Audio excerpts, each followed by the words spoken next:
My name is Kacper Jarosz. I'm a project manager at ERRA Secretariat, and it is my utmost pleasure and honor to open our webinar on regulation of LNG supply and terminals. Before we start today's presentations, I would like to make a short introduction to ERRA and our event. First of all, a few words about ERRA. ERRA is the Energy Regulators Regional Association, a non-governmental, non-profit organization, and our focus is to bring together effective energy regulators with the necessary autonomy and authority to make positive change. We currently have 48 members, and we are joined with our mission to support strengthening and improving the regulatory framework, whereas our vision is to being a reference point for practice and knowledge in the constantly evolving regulatory environment. We deliver added value not only to our members, but also to the wider public in the energy industry. We organize online trainings, currently in e-learning format. Our upcoming training is the 19th Summer School Introduction to Energy Regulation, starting on June 14th. But we also organize webinars, other events, and we have also an online tariff database, which might be of interest to you. I invite you to visit our website for more details on our public activities.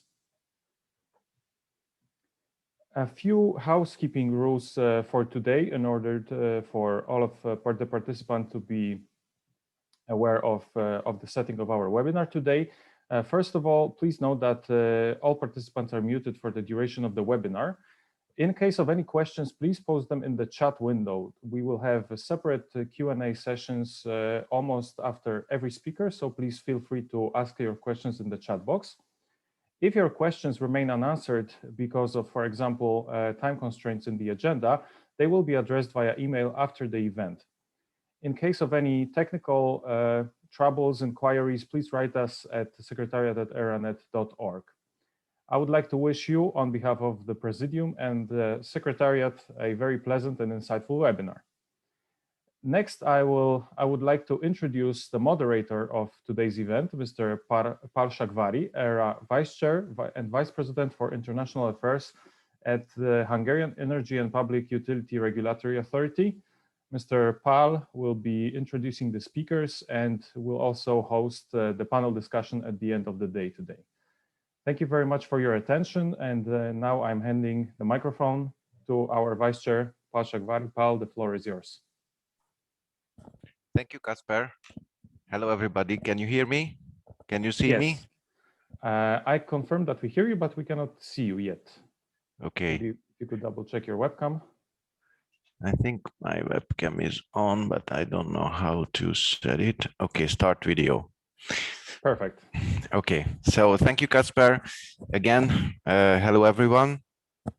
So today's webinar is about regulation of LNG supply and terminals. Actually, this is the first time when ERRA is dealing with LNG. It's clear that this has more and more significance. This market is growing. According to the latest numbers, there are 20 exporting countries all around the world of LNG, and more than 40 countries who are importing. LNG has a huge potential to change the global dynamics of the gas markets. So we think it's very timely to hold a seminar focusing on the regulatory sides of the LNG. Today's webinar is really a global one. There are more than 130 registered participants, so it's really a good number, and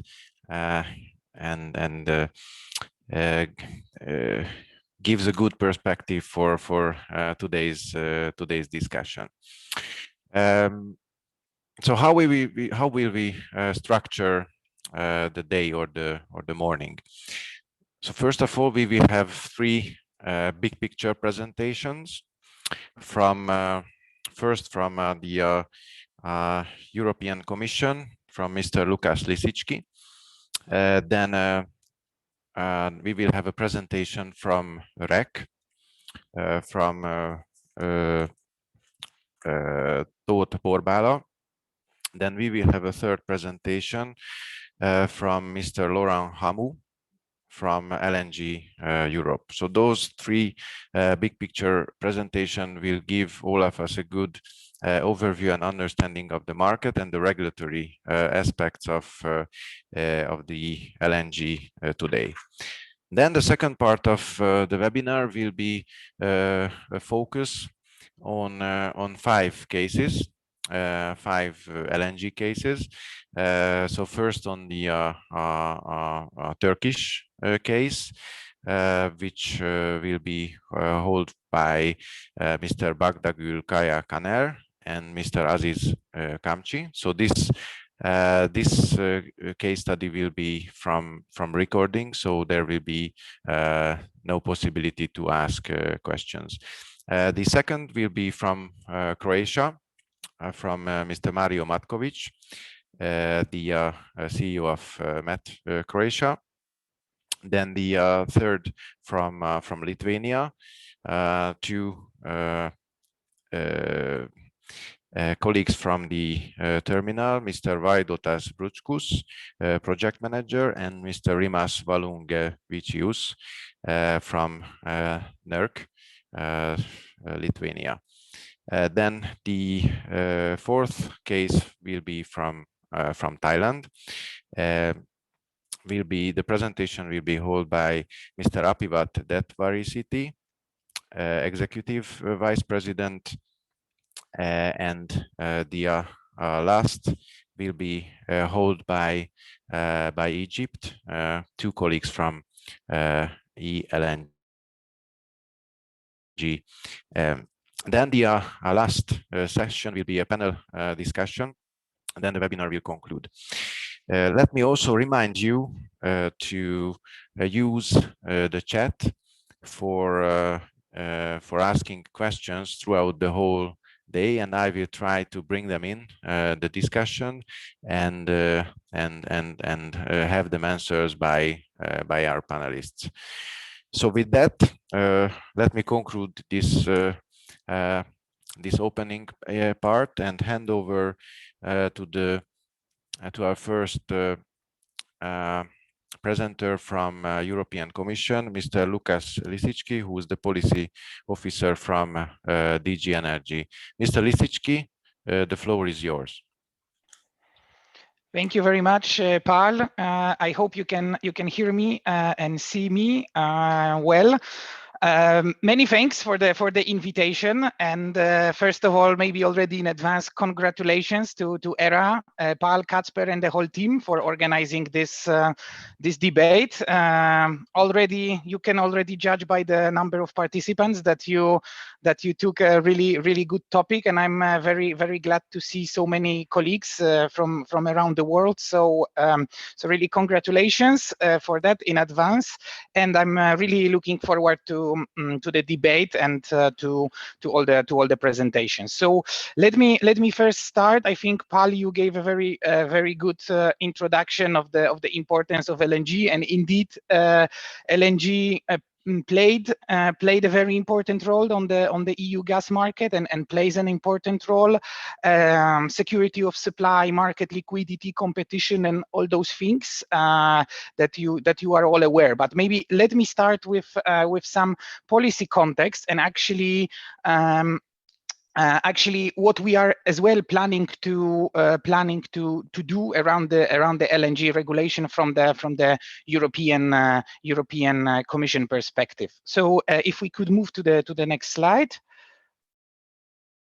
Yeah, so policy context first, as I said. So as you are or probably aware, beginning of end of 2019, at the beginning of the mandate of this commission, our president von der Leyen presented the European Green Deal, which is a complex growth strategy with an objective of the EU reaching the climate neutrality by 2050 as a first continent. So a very ambitious strategy which sets basically our key priority. So the Green Deal around through the whole mandate. This includes as well the legislative proposals. Later on, we had two strategies that are presenting our vision in 2020. So energy system integration strategy and hydrogen strategy, which is important from the context of the gas market. Methane strategy, the recent one from October last year, so aiming at reducing methane emissions, presenting EU's vision on that. An important part was a climate target plan, where the EU is planning to reduce its GHG emissions by 55% by 2030. So all this is a very important context, and that guides us in our legislative and non-legislative actions, of course. So now, if we could move to the next slide. All this has of course an impact on the gas market in general, on the energy sector, with a stronger electrification, with of course based on the renewable energy. But here I wanted, since we are discussing today the LNG, give you a glimpse on the gas sector. So what you can see from these slides, with a few abbreviations that are just the abbreviations of the scenarios from the modeling here. So I think the important point here is that it's difficult to foresee the future, but you could try to model just to see different possibilities. So what you can see from here is that the consumption of the natural gas, being the orange bar, will decrease significantly. Will decrease in 2030 and decrease very significantly, around 70%, I think, in 2050 in various scenarios. We would see as well the uptake of the so-called renewable and low carbon gases like hydrogen, e-gas, biogas, and synthetic gases. So this of course has an impact on our actions, and I think it's quite clear, and the main message is here that the gas sector needs to decarbonize until 2050. I have mentioned the hydrogen strategy at the beginning, which is an important puzzle and an important future potential energy carrier. So especially for the hard to abate sectors. But as I mentioned, not only hydrogen, but as well biogas and synthetic gases. So this is, I think, that sets the context. And now, if we could please move to the next slide, where then I would dive into the LNG market trends. I just wanted to gather some observations, what we observe, how the market is developing. I think it's important to say here that the LNG market and the EU LNG market has developed significantly with the high volumes, so increased LNG imports to the terminals across the EU. This as well increased utilization rate in the EU importing terminals. We as well see the increased integration and the competition within the regional market zones. Of course, the more interconnected the markets member states are adjacent, then there is a potential for the stronger competition. We see as well the rise of the LNG spot market and increased terminal flexibility. as well as the rise of the small scale LNG market, which doesn't have yet a high share in the EU LNG market, but it's growing, and it has as well its own potential and usages. And you can observe in the terminals around the EU that that many are investing, developing, and thinking of developing this so-called small scale functionalities like bunkering, truck loading, ship loading, etc. So I think this is what we see. And then we have as well, while coming back to the previous slide, all the decarbonization angle and decarbonization challenges and targets ahead us. We can come back to that one. Yeah, thank you. So and of course the LNG route, I would say, and the existing LNG terminals, there is a potential for the imports of renewable and low carbon gases. Of course, on the one hand, renewable and low carbon gases gives us the stronger potential to develop the domestic production, as you could clearly see from our hydrogen strategy. So the building EU value chains, the renewable and low carbon gases will be as well most probably developed more locally, etc. But there is, of course, the question, the open question, and the potential. I call it the potential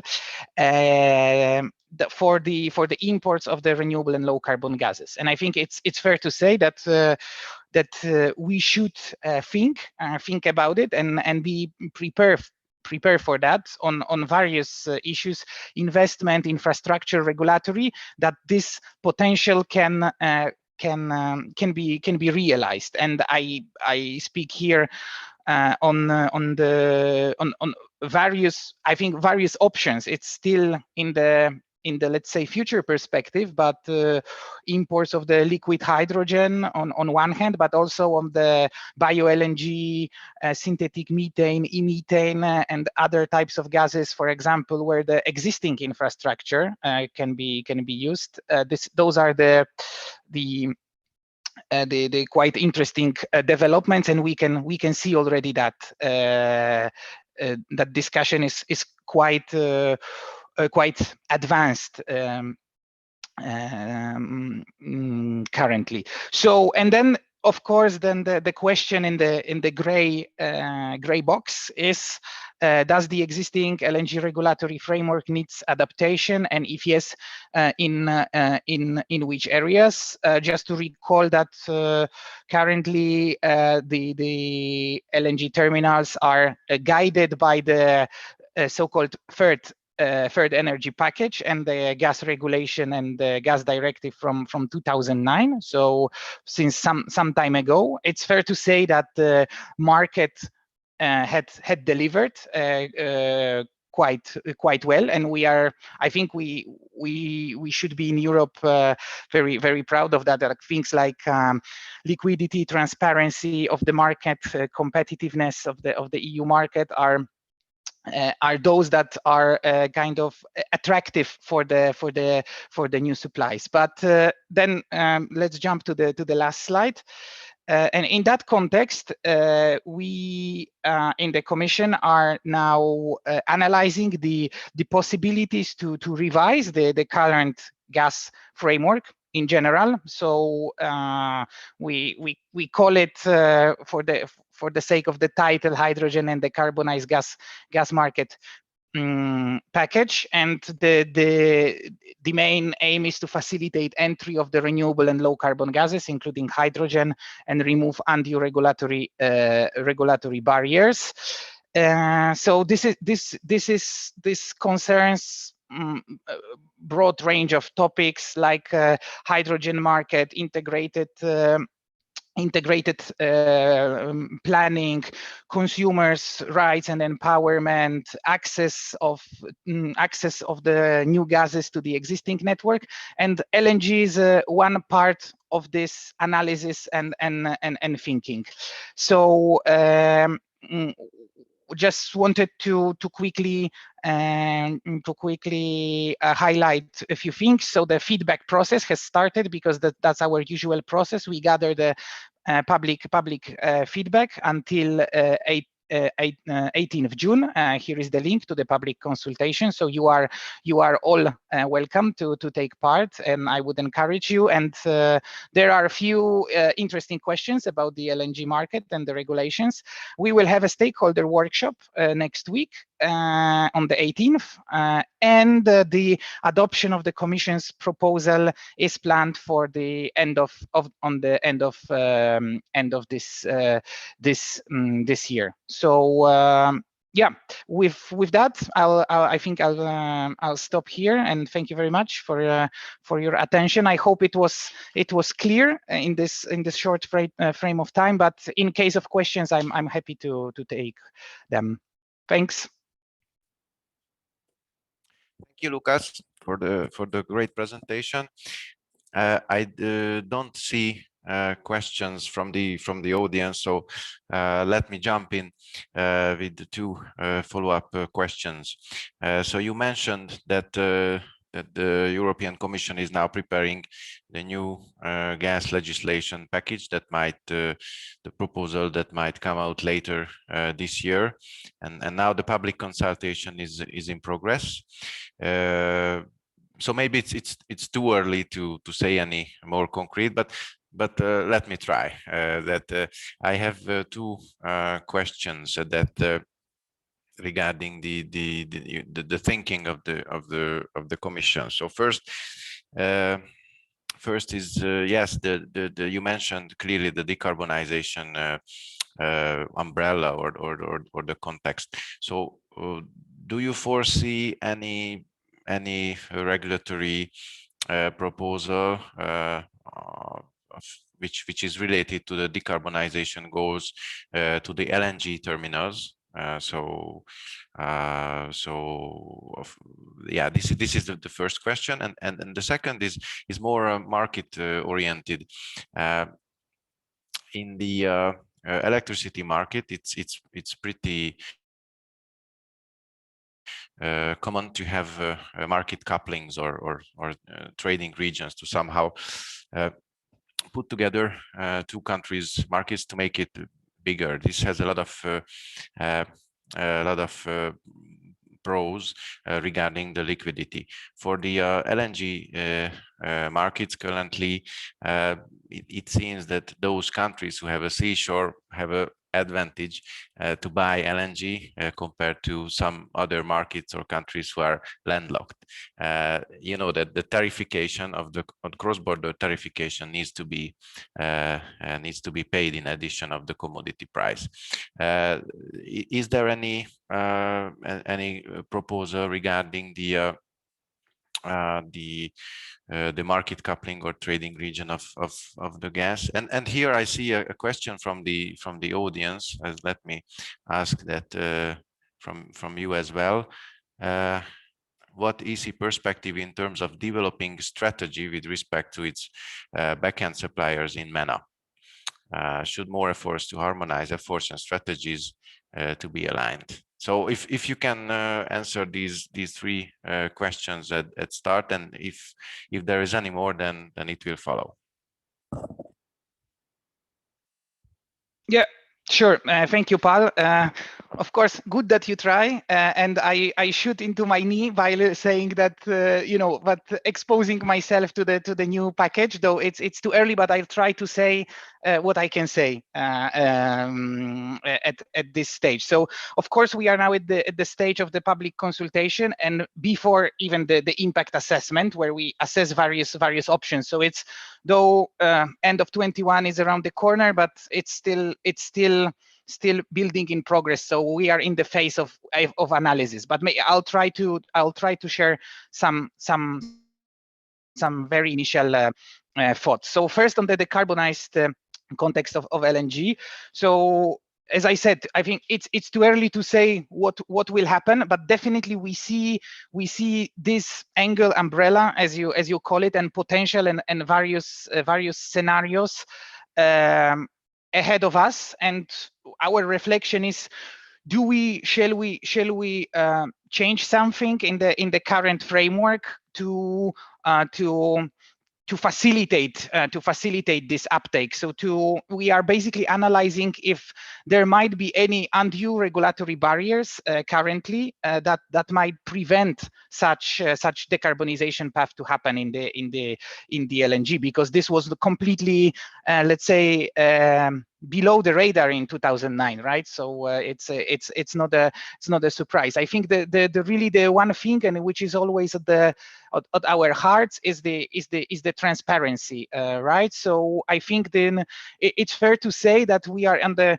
quite early stage, as I said, of this decarbonization potential of LNG. But I think the one thing that might be beneficial is just to start to incentivize the thinking and try to gather on one hand suppliers, the consumers, and also the exporters, so to see what can happen, right? Because I think it depends on the region. You might have as well various options. It's not like one size fits all, and I think LNG in general is a good example of saying that it plays different roles.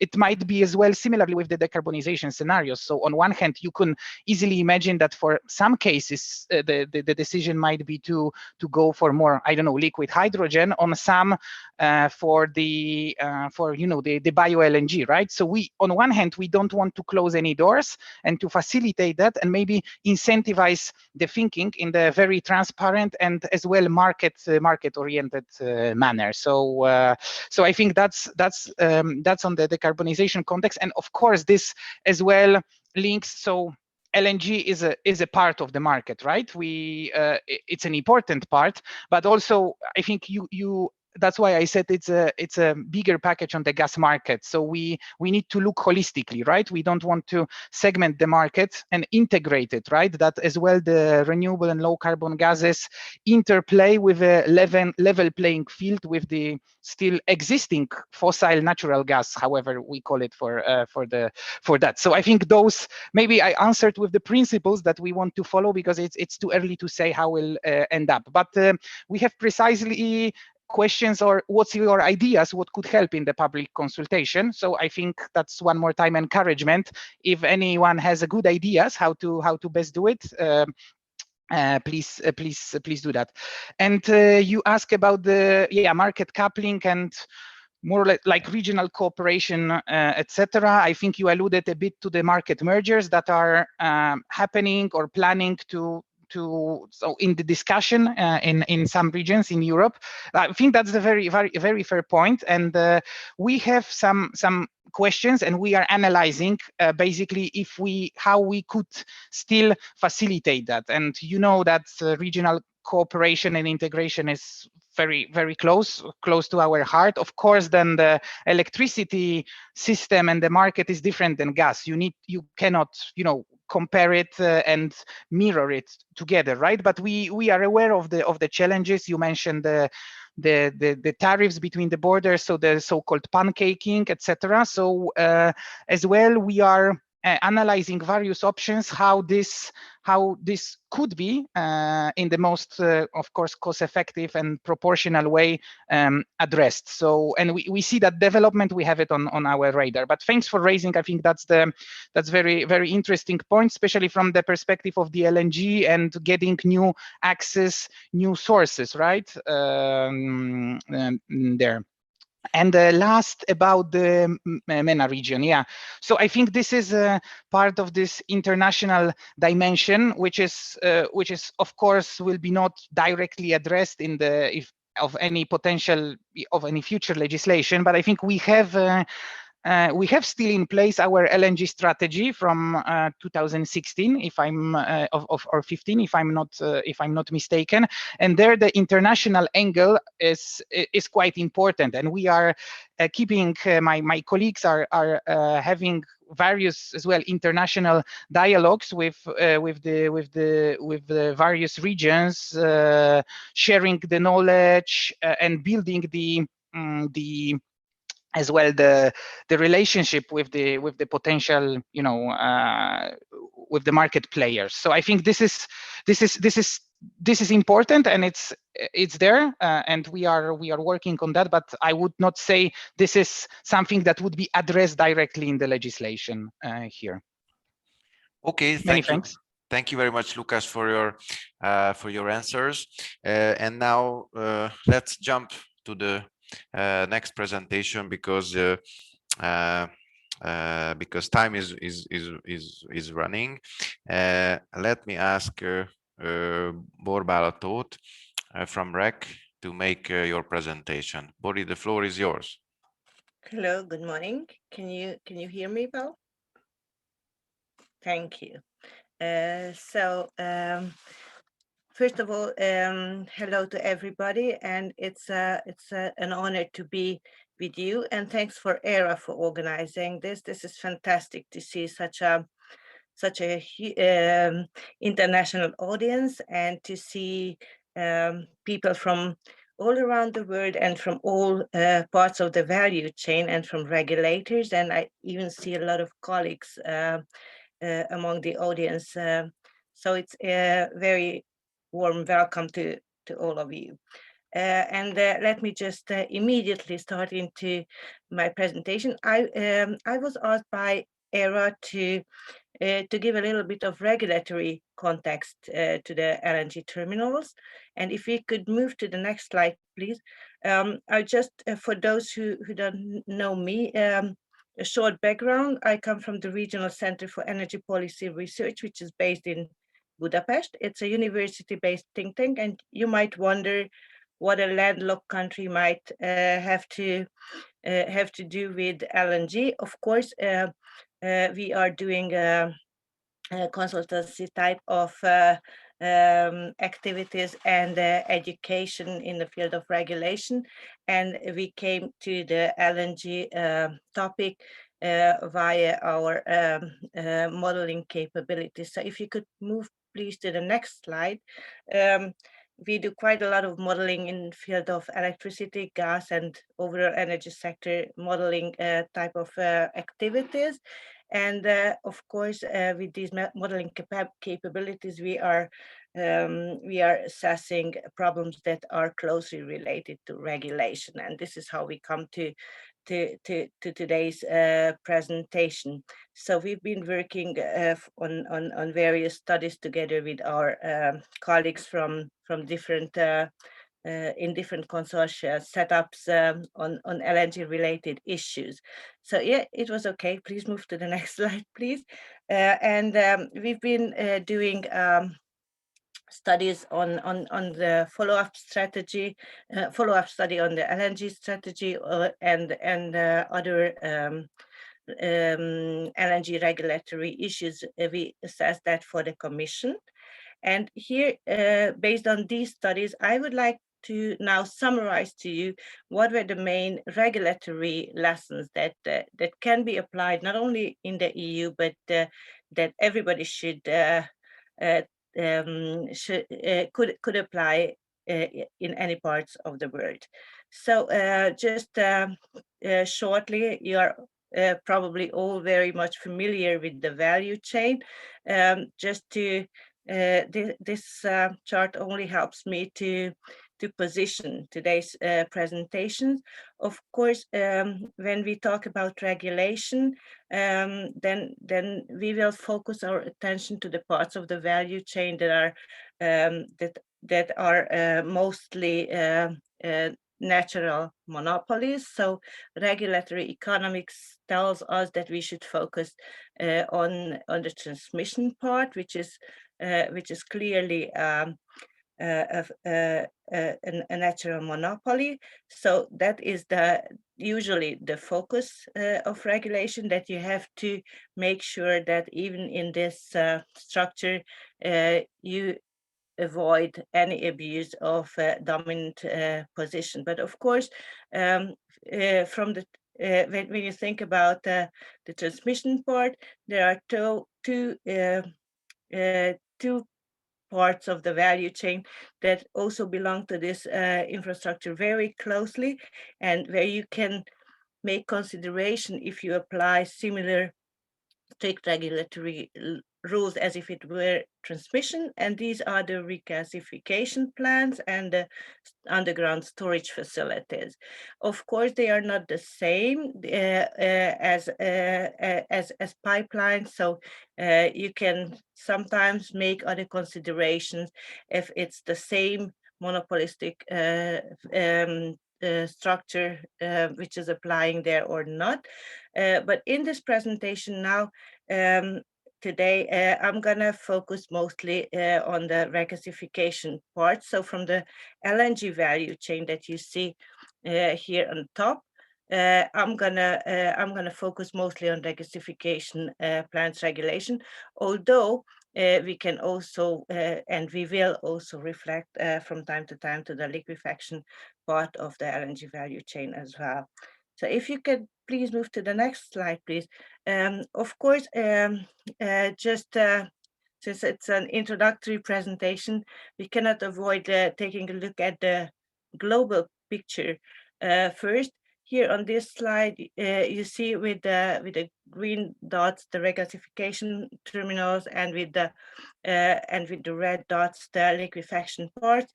And and as we all know, the buyers, the two large buyers regions are Asia and Europe, and the largest suppliers are, of course, Qatar, Australia, US, and Russia now. So we see that there's a nice connectivity growing in this market.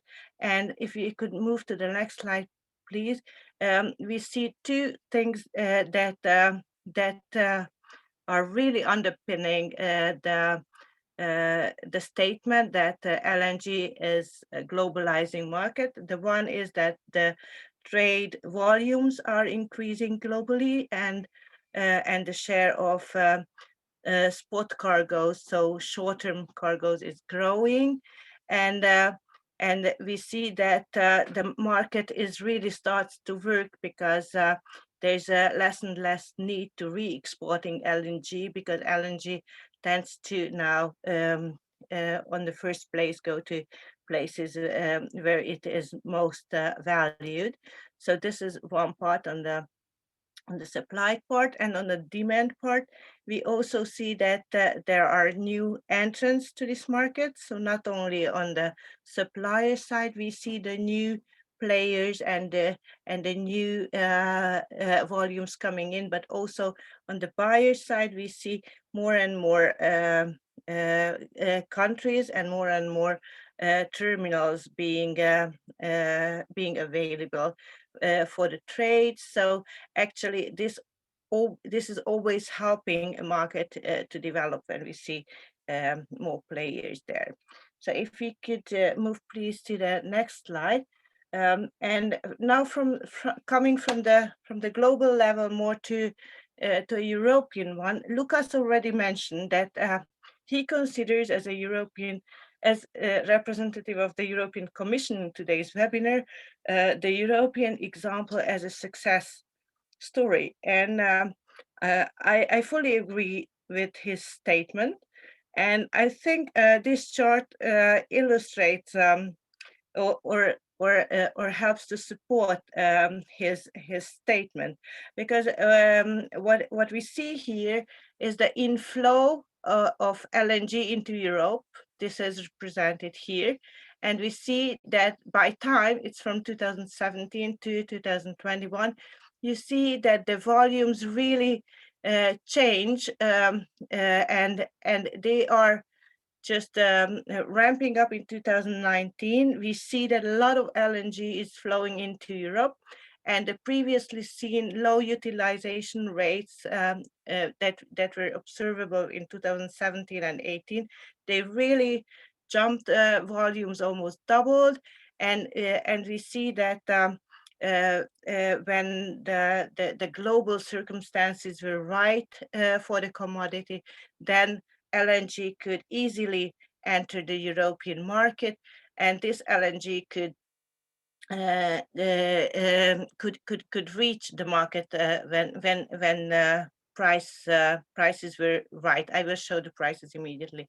And what else you can see on this chart, that that this high inflow of LNG fall back and then jumped up again. And we will see on the next slide that this is exactly at a time when the international prices and the price differences made a case for LNG to be part of the European supply mix.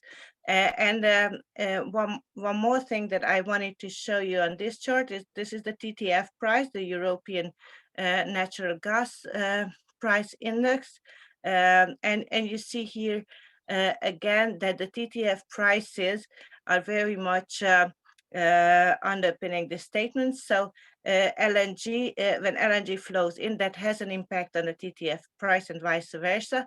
So when so LNG is really showing us that the market is working. What is unique, I think, here that and Lucas did not point to that so much, but Europe is really poor on hydrocarbons. So actually, without any large reserves, with the help of the regulatory framework, Europe could make its market attractive to LNG and to trade, and could by that arrive to quite a competitive price. And I know that today the focus with the Commission is on decarbonization and green agenda, but we cannot deny that LNG also contributed to arrive to very competitive prices in Europe.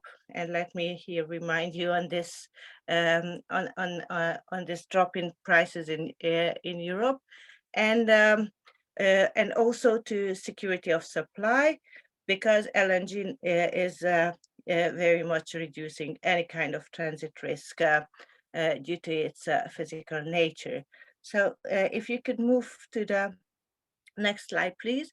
Here you see on this chart the global prices. And I think you are all very much familiar with this chart. You see on the bottom Henry Hub the US price, which is the blue line. And you can see on top the Japanese spot price, which tends to be usually the highest as index. And in between, you see two European price indices. One of them is the Russian gas at German Boden. That's the red line, which is more or less an indication of how much Europe or European buyers pay for Russian gas on average, but this is a German index. And you see the TTF that I just showed you before, which is a hub index. So here you see much more volatile prices, and you see that this TTF index is not necessarily moving together with the Russian border price. And here, what I want to draw your attention to is this part of the chart, where you see that from the previous chart, when we saw the large inflows, we see that the prices globally really converge, and they generally decrease. And this was the tendency up until 2020. And from 2021, we see an enormous volatility in prices. Again, prices diverge. And I will leave the floor to Mr. Hamut to explain what the next speaker, what is going on here in 2021. And I will come to the regulatory parts now. So if we could move to the Next slide, please. So on the regulatory part, how can regulators and what can regulators do about the LNG?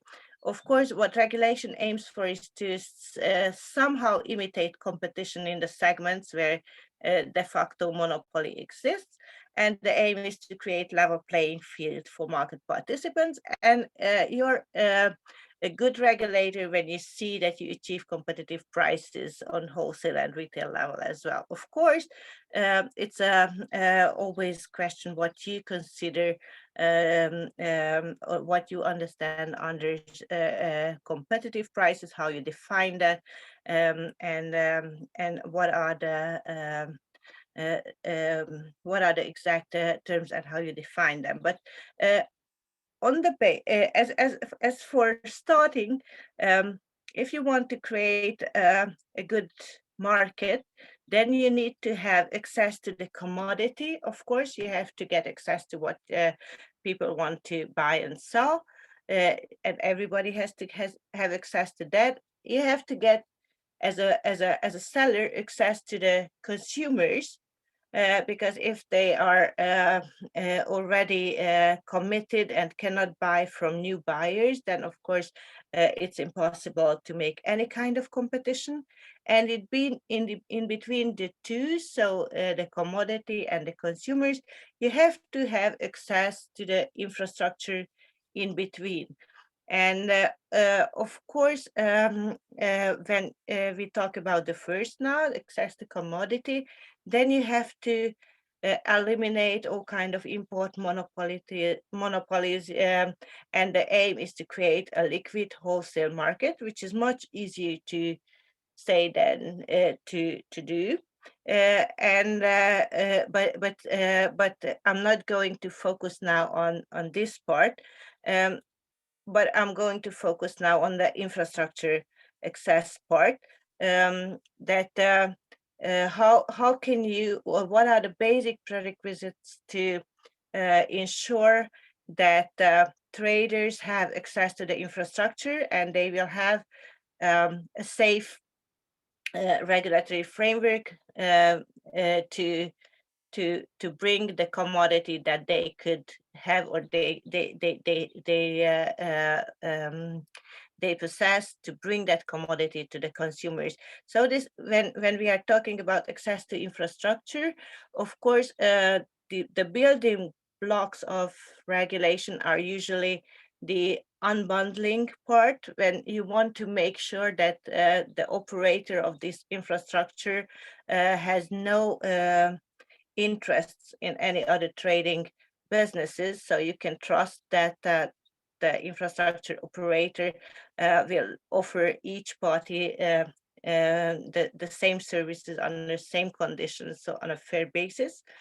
The other thing is that you have to ensure that everybody, third-party access means that everybody will have we can use this infrastructure, not only the operator and its affiliates, but every interested party can book capacities, can use the services, and can access the infrastructure. And the third one is that this access to the infrastructure, use of the infrastructure, will happen on a non-discriminative basis. And what is, of course, again, which is essential, that somehow the tariffs or the terms of using this infrastructure should be transparent and published. And when we please move to the next slide, please. Of course, this third-party access rules and the tariff system, this is at the heart of regulation in Europe. And in Europe, the third part, the tariffs are, when we talk about transmission infrastructure, are regulated, so set by a regulatory authority. And this is assumed to be number one precondition for providing good regulation. And of course, to guarantee that the same rules and same conditions will apply is also very, very essential. And even when the capacities of an infrastructure are auctioned, then some sort of regulated tariffs form the basis of this auctioning of capacities. This is the rule that applies to transmission infrastructure in Europe, and of course it could apply to LNG as well, but not necessarily. And in Europe, LNG does not have such strict and strong regulation, but LNG terminals can apply different rules. But now and they can be exempted from the third-party very strict regulatory rules, and there are good reasons why exemptions can be done. Mostly infrastructures are exempted from these strict rules to attract more investment, to foster investment, and this is why regulators often say that not necessarily the regulated third-party access rules are the right framework for new infrastructure. But even when they are exempted from these strict rules, then these do not go without any conditions. So even if the operator gets exempted, then it's usually for a limited time, and it's usually for only part of the capacities, and also exemption can say that set conditions on future use of the terminal. So after the exemption expires, then there might come obligation on open season to test the market demand. So usually regulators, even if they exempt terminals, they try to ensure that part of the capacities will be sooner or later available under third-party access rules. Can you please move to the next slide, please? Of course, when you talk about the third-party access rules, it's usually, as I told, it's about the regasification part of the value chain, and when we look at the actual utilization of different terminals all around the place, we see quite a huge difference between liquefaction and regasification. Physically, there is about half as much capacity on liquefaction part as on regasification part. So no wonder that liquefaction is much higher utilized than regasification, because buyers can decide to pay the price or not to pay the price which is on the market, and of course we see here the liquefaction utilization being close to 80%, and the regasification plants on average being utilized only at 30%. But we also have to keep in mind that regasification terminals utilization varies on a very large scale.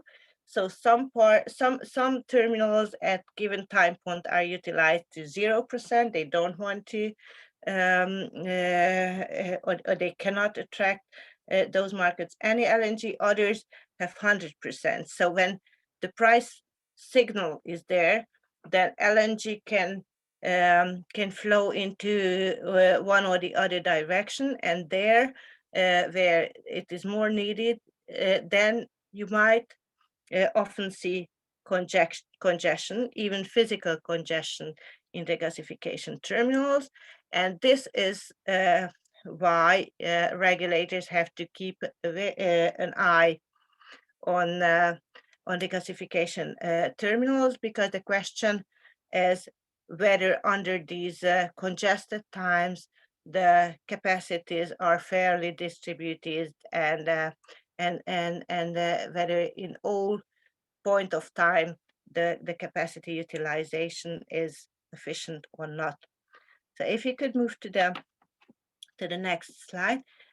Without now going into very much detail, but since it's a webinar, so I try to shortly summarize the capacity allocation mechanism and rules. Of course, you can find various examples for the different allocation techniques. The primary capacity allocation is usually we talk about long-term and short-term capacity allocation. The long term is usually above 4 years, but it can go up to 20-30 years. And traditionally, the long term contracts for the capacities were really long term, so 20-30 years. And when we see now new terminals coming online, then we see that even before they come online, there's a sort of open season booking for them, that in a sort of auctioning, transparent manner, the capacities can be booked in advance by interested parties. On a short-term basis, of course, when existing terminals offer their available capacities, the easiest way to offer the primary capacity is in a first come first serve manner. So when capacity is available, then the first interested party who comes can book the capacity. And this is a very simple and very cost efficient way to do so. However, not very efficient from the seller's point of view, and it works very well only if no congestion really exists on the terminal. But as I told, in case of regasification terminals, you are going to witness periods when you have very low utilization or low interest for the capacities, and you will witness periods where you have really huge interest for the capacities. So you might expect congestions. This is why first come first serve is not really an efficient way to allocate the capacities.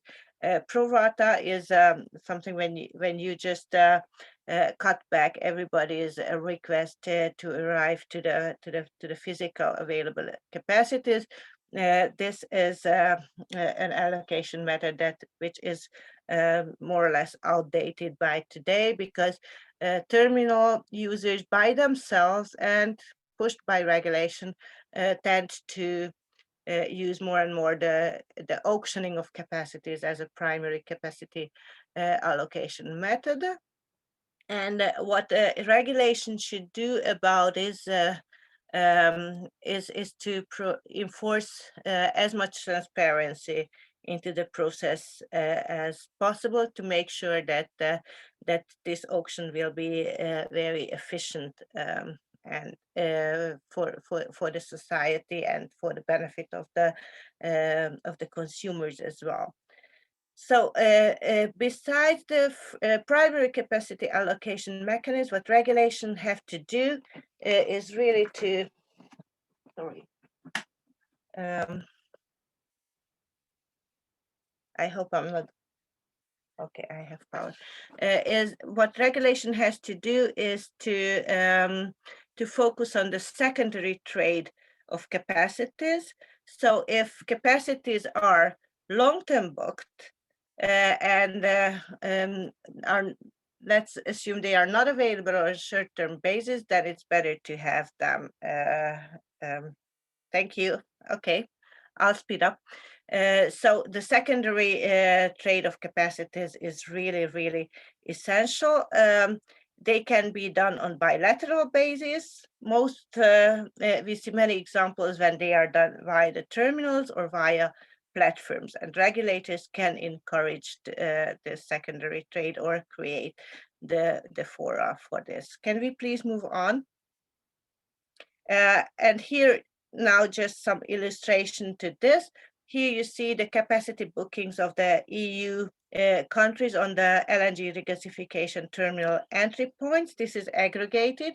So here you see the total capacities that are available in Europe, and the red part shows how much is already booked. And here you see that from 2020 to 2024, we see an increasing already pre-booked of capacities. So what is still available or can be booked is only about 36% of the total entry capacities to Europe by 2024.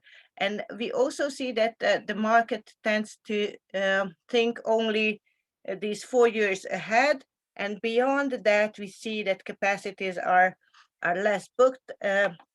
Most probably traders will book these capacities as time passes by. And this is a big difference to the chart that we've shown in our previous studies, because in our previous studies, we've seen much more capacities that were unknown if they are booked or not booked. And this is really a development that in the EU, when you go to this ENSOG transparency platform, that by now you can check out how much of the capacities are available at different terminals. If we could move to the next slide, please. And we here I just wanted to raise your attention to one very important part of regulation, what regulators can do to make the LNG value chain better or closer to a competitive market. And this is the elimination of the destination clauses.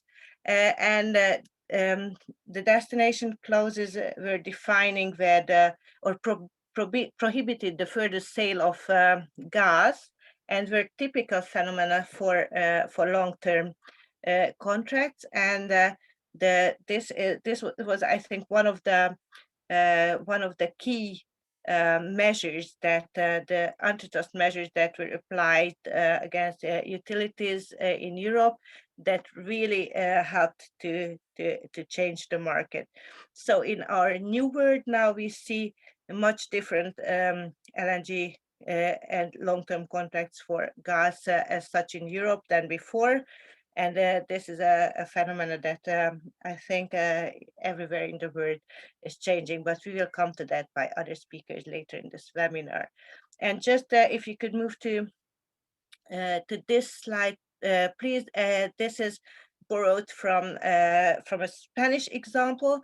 In our study, what we did for the Commission, we asked very many traders and terminal operators what they consider to be the most important factor to attract LNG, and their number one answer was that the deepness of the market behind the terminal is key for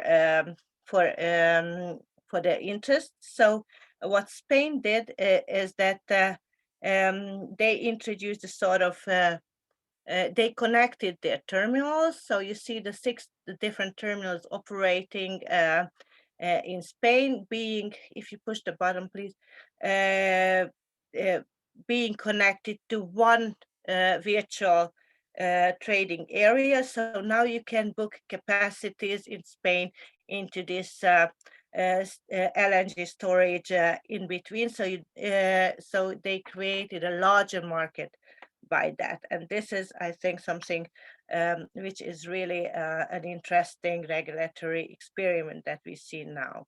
And if you move to to my last slide, please, then then this is reflecting to the second element that the market considered to be very important for an LNG terminal to be attractive, and this is tariff. And here on this chart, you see the tariffs of the different EU regasification terminals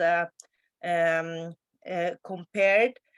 Of course, it's a little bit outdated since it's from 2017, but you can see that there's quite a huge difference in between the terminal tariffs in Europe And of course, as regulators, the regulators have to keep an eye on the competitiveness of the terminal as well when they set the tariffs on a justified cost basis. So I just wanted to hint those points, and I am looking forward to others to reflect on that. Thank you.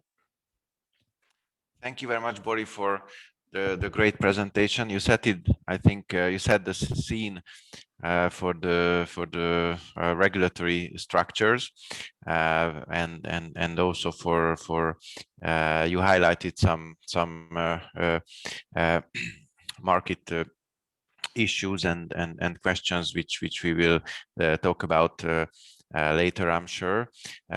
So now, before we dive into more specifically to the LNG regasification part, there are two questions from the audience, and I propose, as we are behind the agenda, that Bori, please answer them in the chat. And maybe the first one is also merit the attention of Lukáš, as that's for the CEF possibility and the regulation of the CEF directive. So now, thank you again. Let's turn to our next speaker, Mr. Laurent Amou, who's the co-chair of future legislation of LNG terminals at LNG Europe. Laurent, the floor is yours. Yes, hello. So I am a representative of the French LSO operator, largest LSO operator, and I am here to represent indeed Gas Infrastructure Europe. If you can go to the next slide, please. So building on what Lukáš and Barbara had just said, what in our key message, we think globally LNG regulation has delivered a proper result, and that the real key issue we're facing is rather linked to energy transition, as Lukáš has indeed underlined. And we see a need for an adaptation of a renewable and low carbon gases regulation that must be adapted for LNG logistics, and we see that as a major blocking point into this way forward. And in the last part of my presentation, I will also speak on adaptation proposed in the gas package consultation Lukáš has just spoken to us. So if we can go to the next slide, please. So going very quickly, because Barbara has said already that very well. I would just say one additional word, is that consider the impact on European consumer bills of this well-functioning LNG markets. Imagine that in 2020, Europe was the lowest price region in the world for a short time, knowing that we have extremely little resources by ourselves. So I think indeed regulators can be proud of the work they have done. They have delivered a very efficient market, delivering big benefits for the European consumers. If we can go to the next slide. So we are very conscious of our situation, and that we won't be able to continue to import unabated LNG without any mitigation measures. So this is not a future for us. The good news is that we have plenty of services to offer to the energy transition, and we think LNG terminals will remain a key asset for Europe to succeed in the transition. First point, it has been said by Lukáš, we will need to import and to attract affordable renewable and low carbon gases. and probably this is the best, the region that has the most positive potential and affordable potential to provide the low carbon energy. Chile, North Africa, Australia, these are not areas that are necessarily exactly close to Europe. So we will need to have some long-range imports to do that, and this is exactly the role of the energy terminals. To do that, GIE has launched a study last year to look and to explore the different passes where we can bring renewable gases in Europe. And we highlighted the fact that these imports are leveraging on existing infrastructure. If you took bio-LNG or synthetic LNG means hydrogen combined with biogenic or direct air capture or fatal CO2 to recreate synthetic methane. These gases are largely available, are a competitive option, and are extremely well placed to be a major source of import in Europe, all the more since they can benefit already from an existing transport technology that has been profined over 20 years or 40 years even for some segments. And they also have a huge infrastructure and a huge downstream demand already available. Another promising path is to change methane into hydrogen at the terminals themselves, either through methane reforming, where you create a H2 hub within the terminal to re-export or to reuse the CO2, or pyrolysis, where you get some graphite, which is a solid carrier that is very easy. You have other hydrogen carriers. When you see here in the graph, it's at different temperature, but you can recognize ammonia, you can recognize methanol, you can recognize liquid hydrogen, of course. These are more challenging paths because they require a significant investment in infrastructure, but the terminals are just a piece of the puzzle.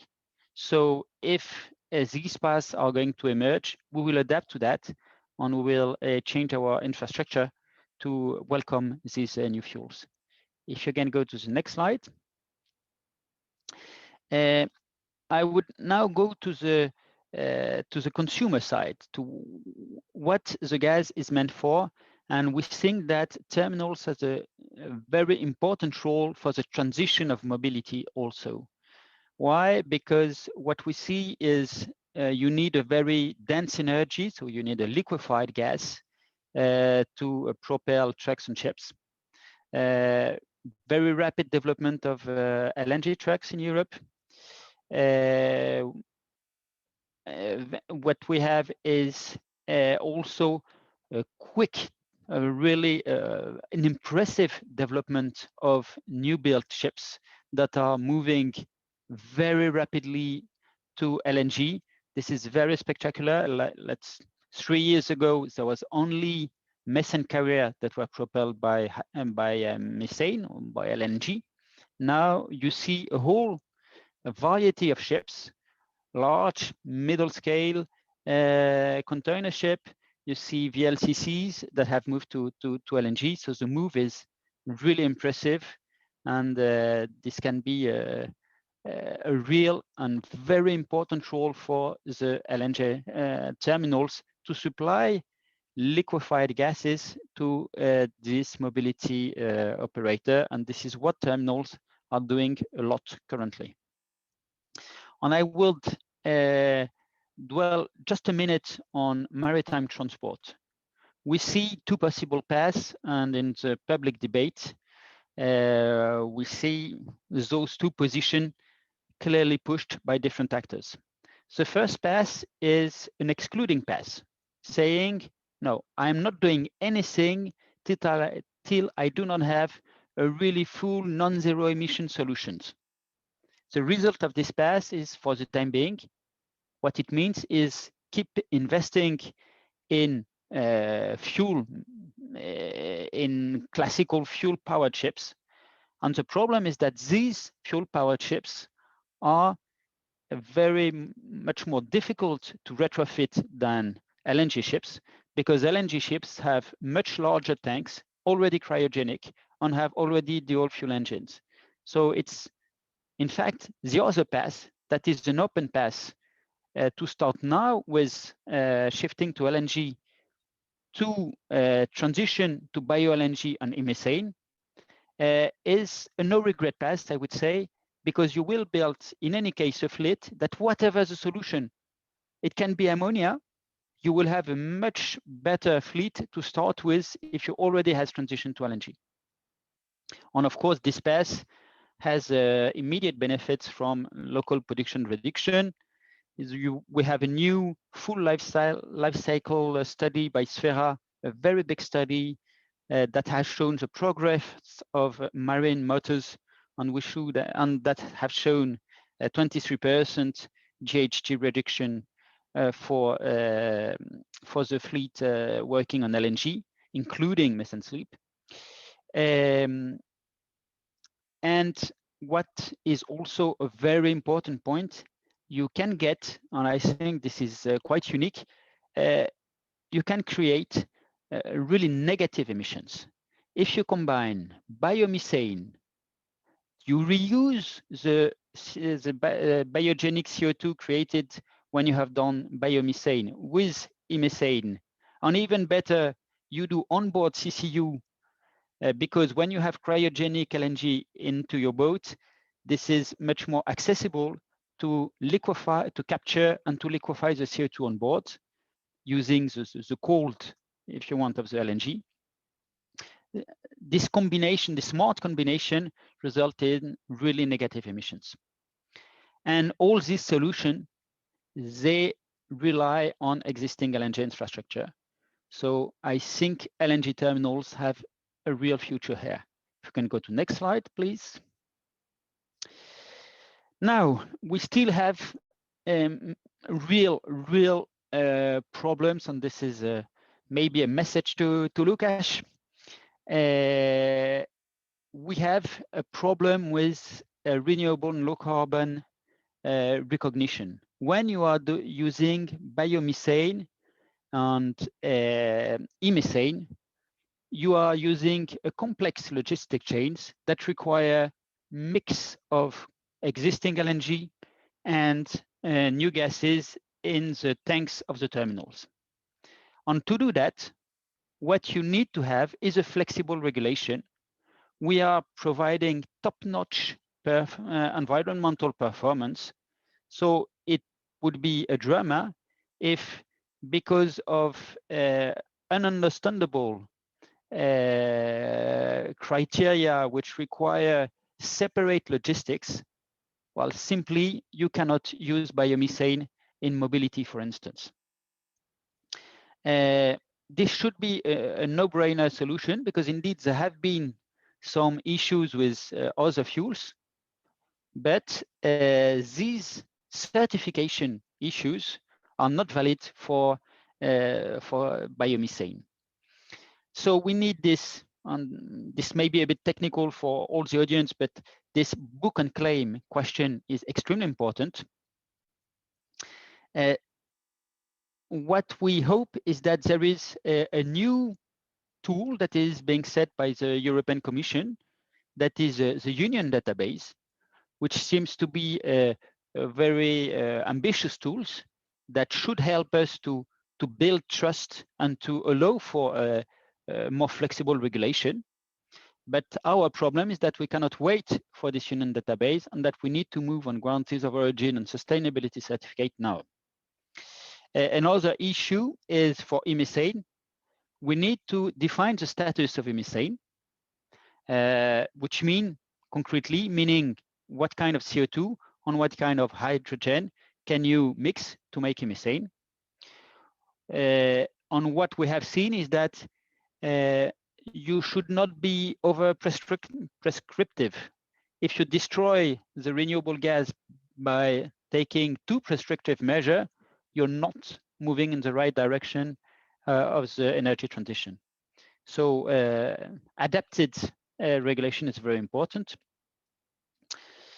And finally, and I think this can rebound the question we had on MENA, I think we need to work with the global community and to imagine what should be the renewable and low carbon import scheme. I think Lukáš has made very promising points on that, saying that this is a point that the Commission has well understood, and we are looking forward to work on that and to have a common view on that. If you can go now to next slide. On next slide now, I'm going back to what is in the gas package today and question transferability, comparability, standardization.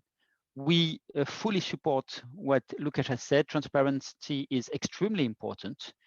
And I thank Barbara to underline that all the figures that can have been presented, we try to improve our transparency tools to help people like Barbara and to help the market to have the most transparent view of our industry. What you have to have in mind is that the terminals are complex tools, and that you have different bottlenecks. So if a terminal is short regas, you will not build your offer in the same way if the terminal is short in tanks. Which means that if you want to make a standardized offer, it would result in the end with less capacity and less flexibility for our customers. So you have to strike a balance between leasable offers and standardized offers. Use it or lose it, same point. If you wait for the last day to offer a slot that is not used by the standard shipper, it's too late to be used. But if you require the standard shipper to take a firm engagement that the boat will be there at the right time, exactly a month before, this is asking too much for the maritime industry, because there is lots of risk linked to the maritime nature of our industry. And so there is a difficult balance to strike. And I do not have any information that the regulator has not played well their role to try to find the right balance. And here again, I would be cautious to challenge the work that has already been done by regulators and to try to impose a different balance from the outside. If we can go to next slide. TSO and tariff for terminals. So we have this discussion that has been raised, and I think our animator has raised it very clearly. There is a discussion about the pancaking of tariff within Europe that would mean to push the tariff either at the external borders or at the end consumers of Europe. And I will defend here the TSO entry tariffs for the terminals, especially in that perspective. You have what has been shown in the previous slide is that LNG is the marginal pricer of Europe, which means that if you manage to reduce the cost of entry and to attract more LNG into Europe, you will lower the whole EU gas price. And what you will punish, in fact, is the other importers. That is to say, you are going to eat the inframarginal rent of pipe gas producers. And also, I think we are moving in a world with lots of intermittent energy production, on where the security of supply, especially during cold spells, are going to be a challenge for Europe, with more and more renewable power.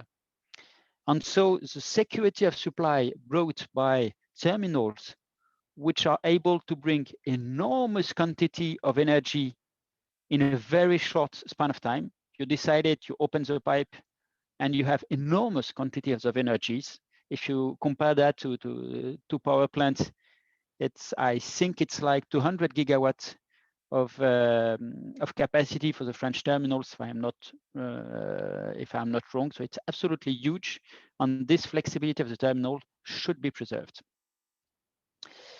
And I do understand that we need to have some price signals to move away from unabated LNG. But what we say is that entry tariff, all my explanation, I hope to have convinced you that we are moving to import many kinds of gas and not only LNG.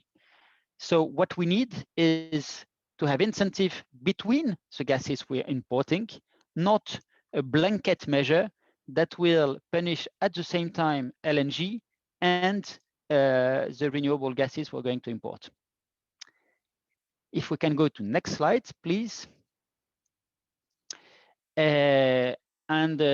Yes, coordination, infra-planning coordination with terminals. This is, of course, something we are more than welcome to do that, especially since, as we say, we're going to move into very different energies. So we need to work together with the downstream infrastructure. For instance, if we want to have hydrogen, either that we import or that we produce hydrogen in the terminals, we need to do that in close coordination with the TSOs behind that will need to have the network to use this hydrogen.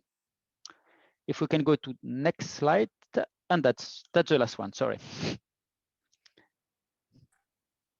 Okay, thank you very much, Laurent, for your presentation. And I think it's what kept me exceptionally is that you're saying that the LNG infrastructure is ready to take more center stage in the decarbonized world. So it's ready to do that. So I mean, this will be interesting how it will be reflected in the new gas package from a regulatory point of view.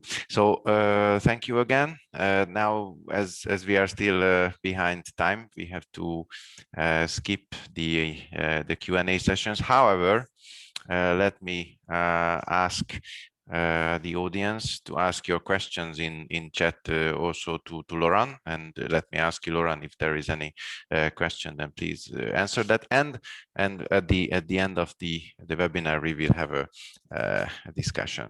So with that, let's get to the second phase of our of the webinar, the concrete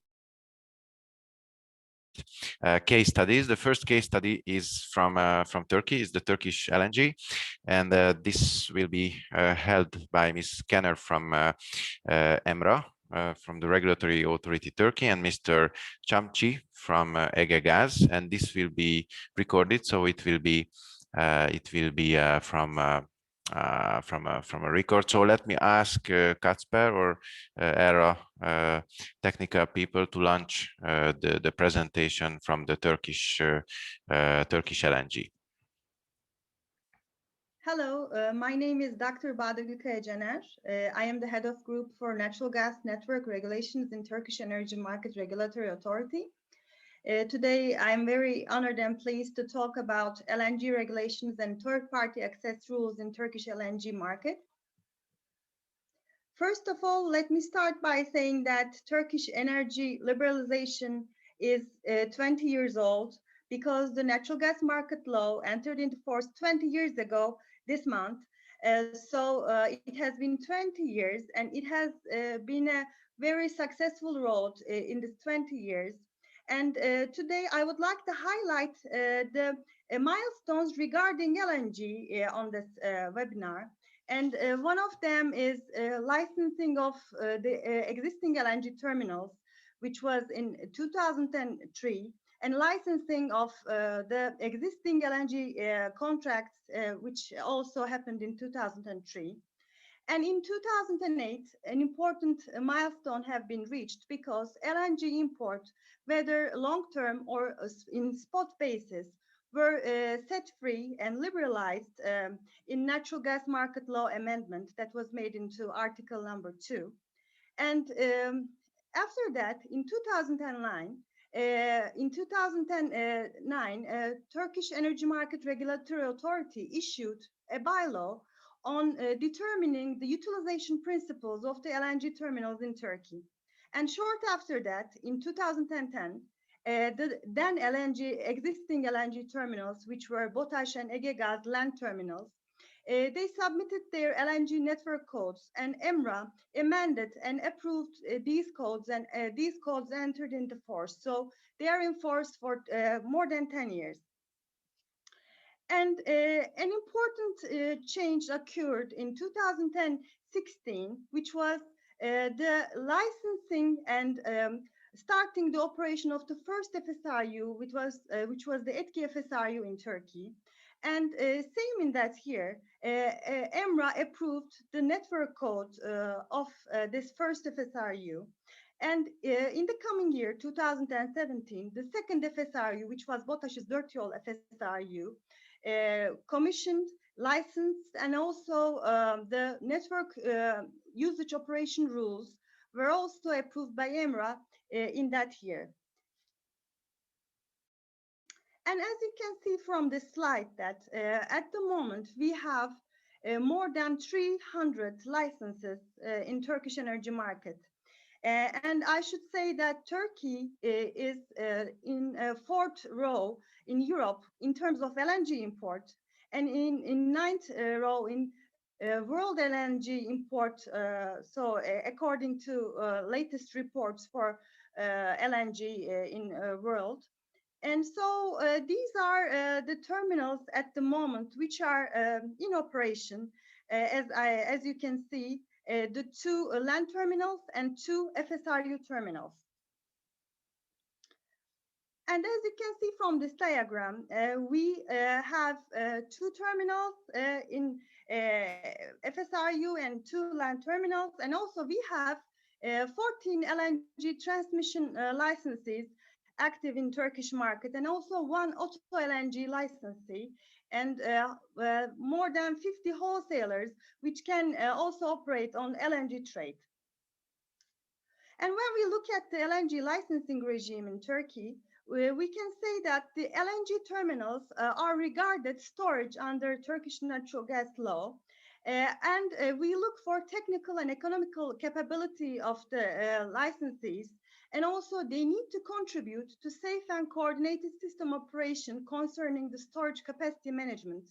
And also, most importantly, they need to give service in a non-discriminatory basis, subject to system availability. And also EMRA, the regulator, is entitled to deal with the access disputes if there be any. But until now, there hasn't been any access disputes, I should mention that. And this is the diagram that shows if there is a denial of access, the binding decision of EMRA that should be abided by all market participants. And this is the structure of our market. At the top, the hierarchy of law shows that we have the rules concerning non-discrimination and service concerning the LNG facilities in our law, and then our bylaws, and two separate kinds of terminals have four separate codes, which are all approved by EMRA by a board decision. And we see that there should be agreements between the LNG terminal operators and also the off-takers. And these agreements are also should be in line with all the bylaws and codes which are approved by EMRA.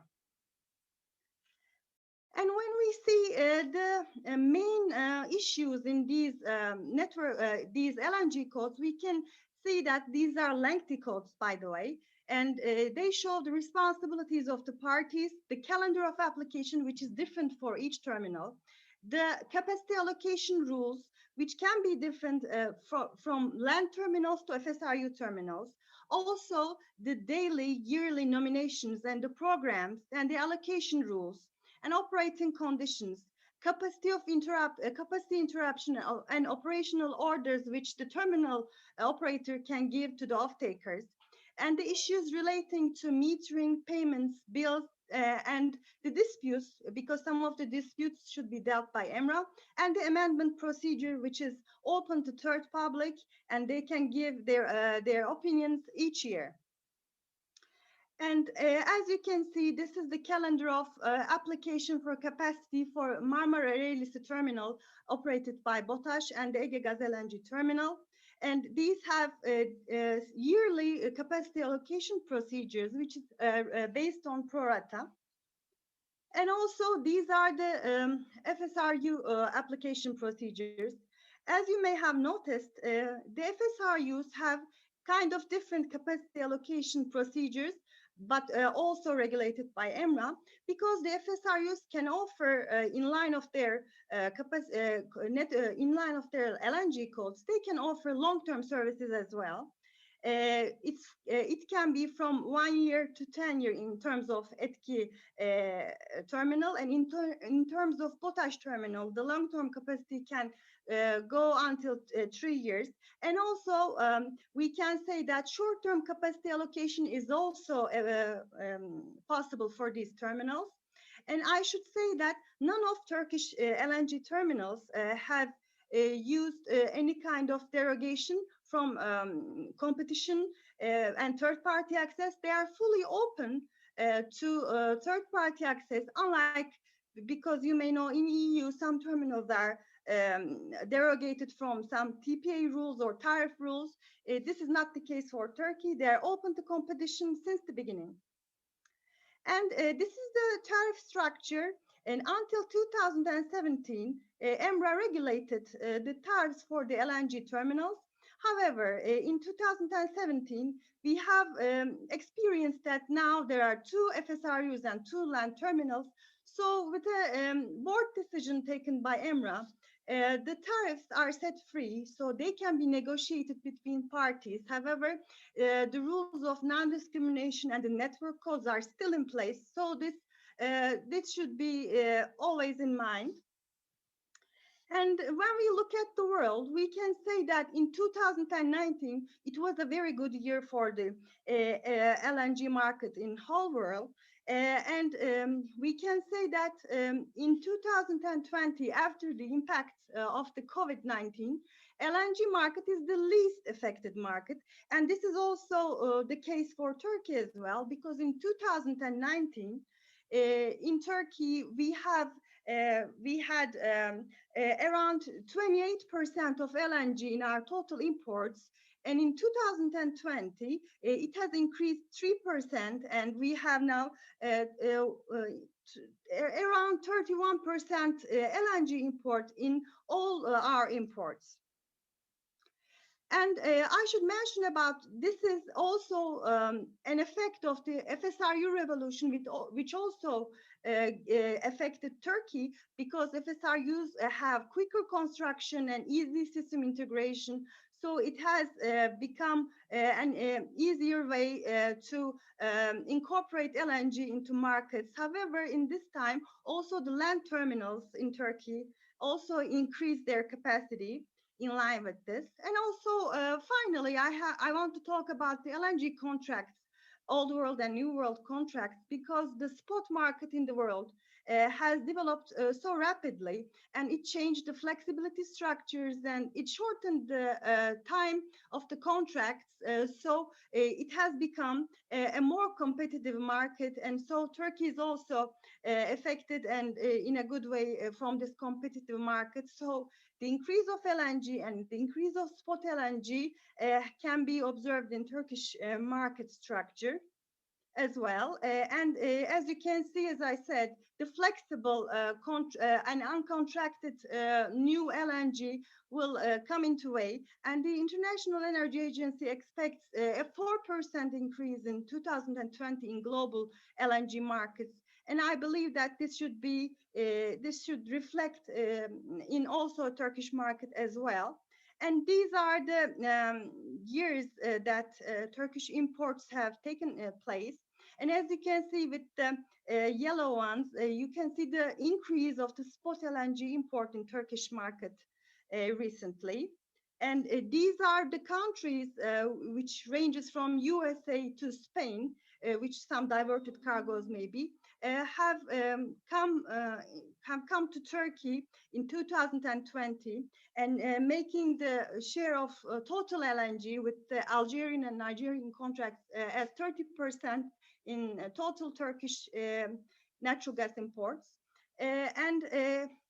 As 2020 has finished, the new improvements in Paris Agreement and European Green Deal and new COVID effects may have changed the market in the future.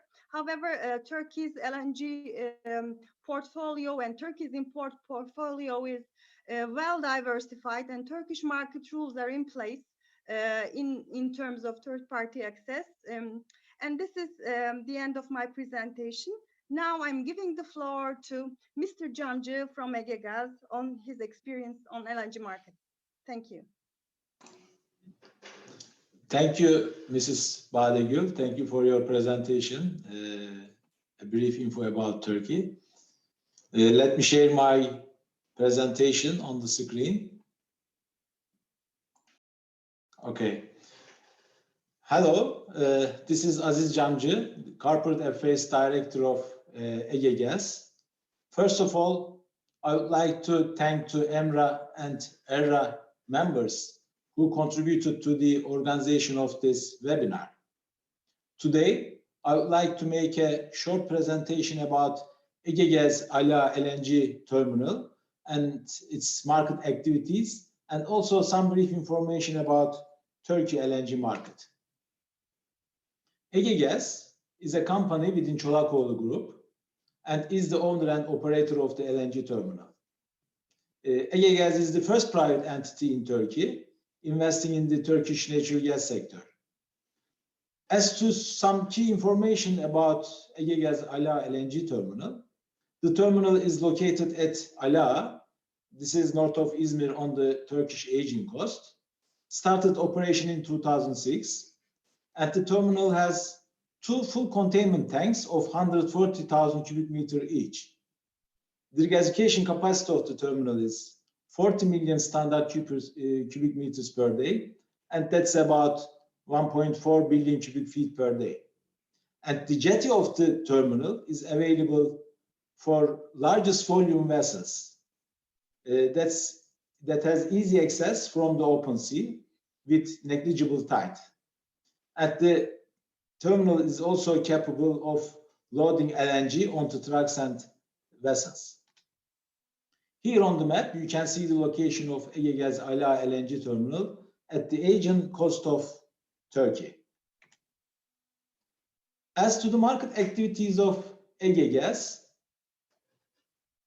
Ege Gas started its activities in the market by the licenses granted by EMRA.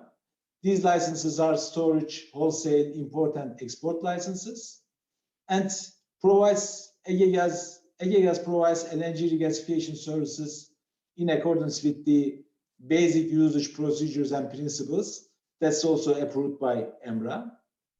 Besides the LNG regasification services, Ege Gas supplies natural gas and LNG to various customers, such as industrial plants, power procedures, wholesale companies, city distribution companies, and ship operators.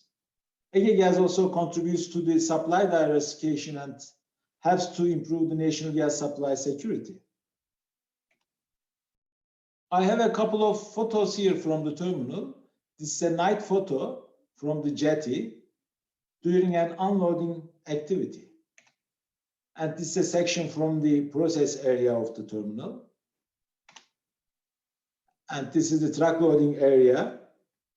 And the last one is to represent a ship loading activity in the terminal.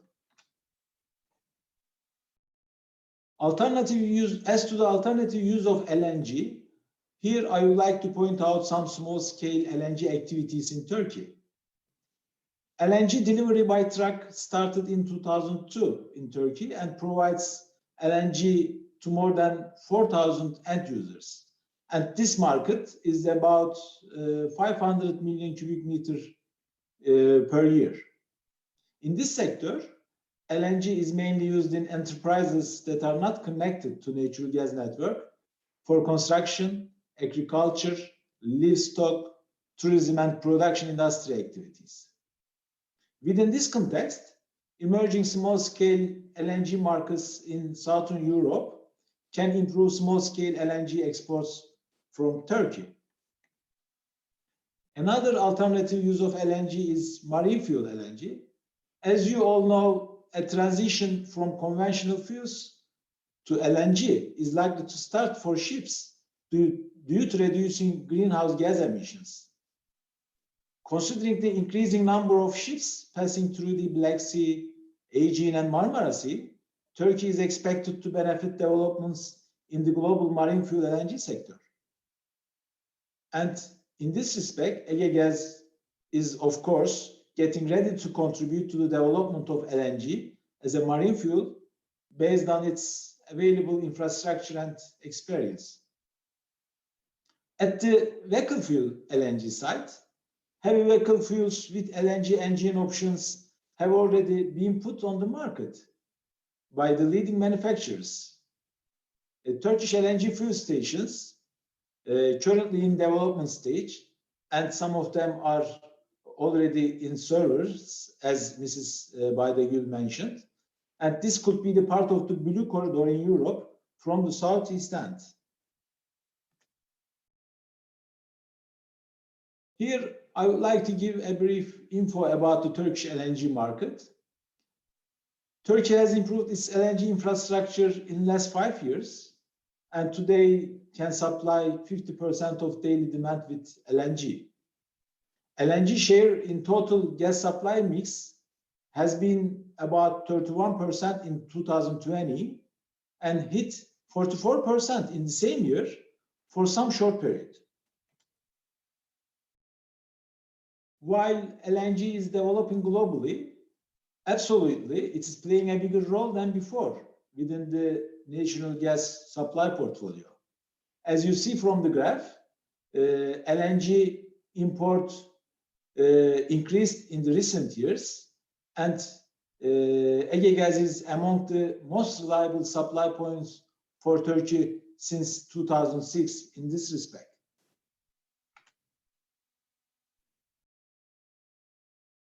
Turkey's LNG import ability has reached significant levels compared with global benchmarks.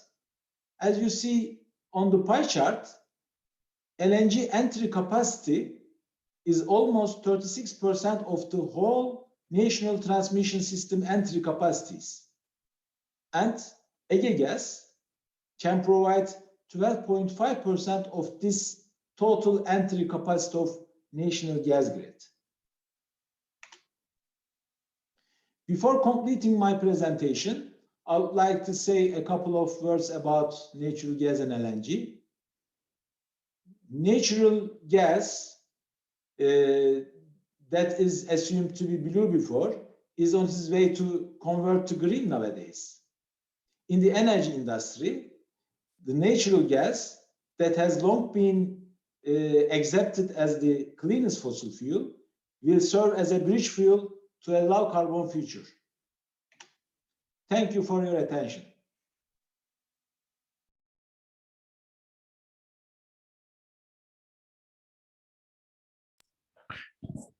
Thank you very much for the Turkish colleagues for their contribution.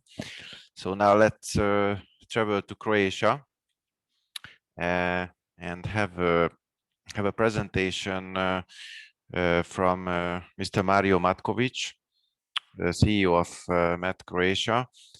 Mr. Matkovic is a little bit the odd one out from the presenters, because he's neither a regulator, neither nor a infrastructure operator, but he will give us a trader point of view, so the one who's utilizing the infrastructure.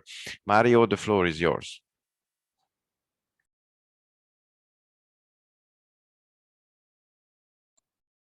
Hello everyone, can you hear me and hopefully see me? Yes. Thanks for the intro, Pali. I will do my best. So hi to everyone. My name is Mario Matkovic. I'm the CEO of Met Croatia. And first of all, I would like to thank the organizers for inviting me to speak at this conference. Mr. Matkovic, I'm sorry to interrupt you. Could you please check Yes. your webcam, because we cannot see you, unfortunately. Okay, it's on.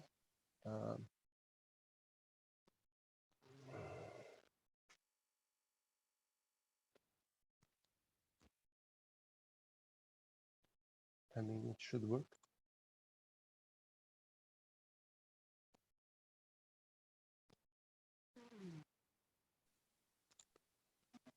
Is it better now? Thank you very much. Okay. Now it's working. Thank you. Sorry. Okay.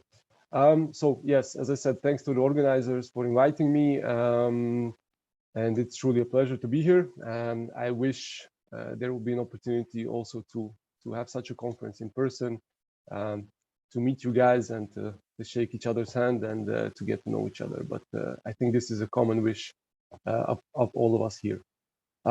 So looking at the agenda today, we can move the slide, please.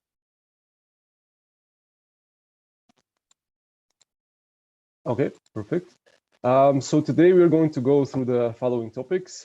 First, I will show a short analysis to what makes an LNG terminal attractive. And after that, I will go through the specifics of the Croatian Krk LNG terminal with a focus on the project timeline and cost, the terminal infrastructure, access rules, tariffs and transparency rules, and integration with gas transmission network. Yes, so as I said, the topic of today's PowerPoint is allowing LNG to boost liquidity. So what we've seen recently is basically that Europe played a critical balancing role globally.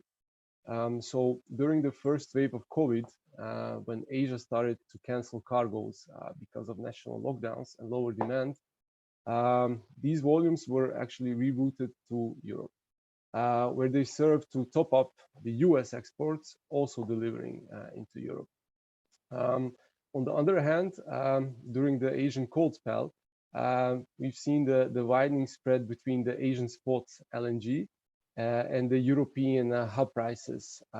They drew LNG cargoes away from Europe, with LNG imports falling by close to 40% year over year between mid-December and mid-January. So lower LNG inflow in Europe was actually compensated by ramping up the pipeline imports and by strong storage withdrawals, which actually more than doubled compared to the previous year. So if we look at the slide, in our short analysis, we have looked at 5 countries with LNG terminals offering third-party access. And first, we assess the overall flexibility provided by the LNG terminal, which is driven by 2 factors. First is the physical flexibility that's offered by the terminal infrastructure in terms of minimum and maximum regasification rate, tank capacity, and other technical limitations. And the second one is the corresponding rules and regulations that determine the ease of access for the new entrants. These are the tariffs, capacity and slot allocation mechanisms, automatic borrowing and lending of in-tank LNG, and others. So we can see basically that Spain could be a good role model by having abundant infrastructure and quite low burden of regulation. On the other hand, so looking at the other part of the slide, so another important factor is, of course, the size of the pipeline market that can be assessed economically through an LNG terminal. So the size of the demand opportunity on smaller markets, especially those with a limited interconnection to the neighboring countries, can be a bottleneck of attractiveness of entry.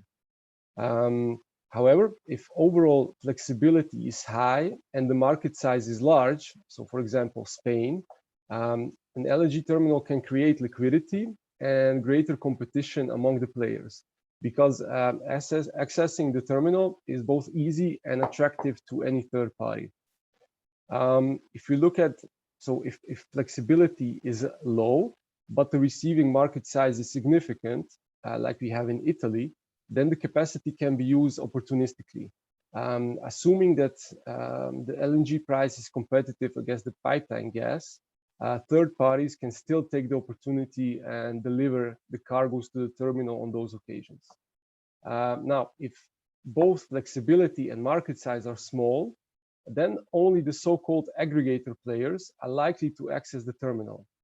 Here we mean those that are adding LNG to an existing regional supply and end user portfolio. So in short, the terminal does little to upset the status quo of the pipeline market's existing supplier structure.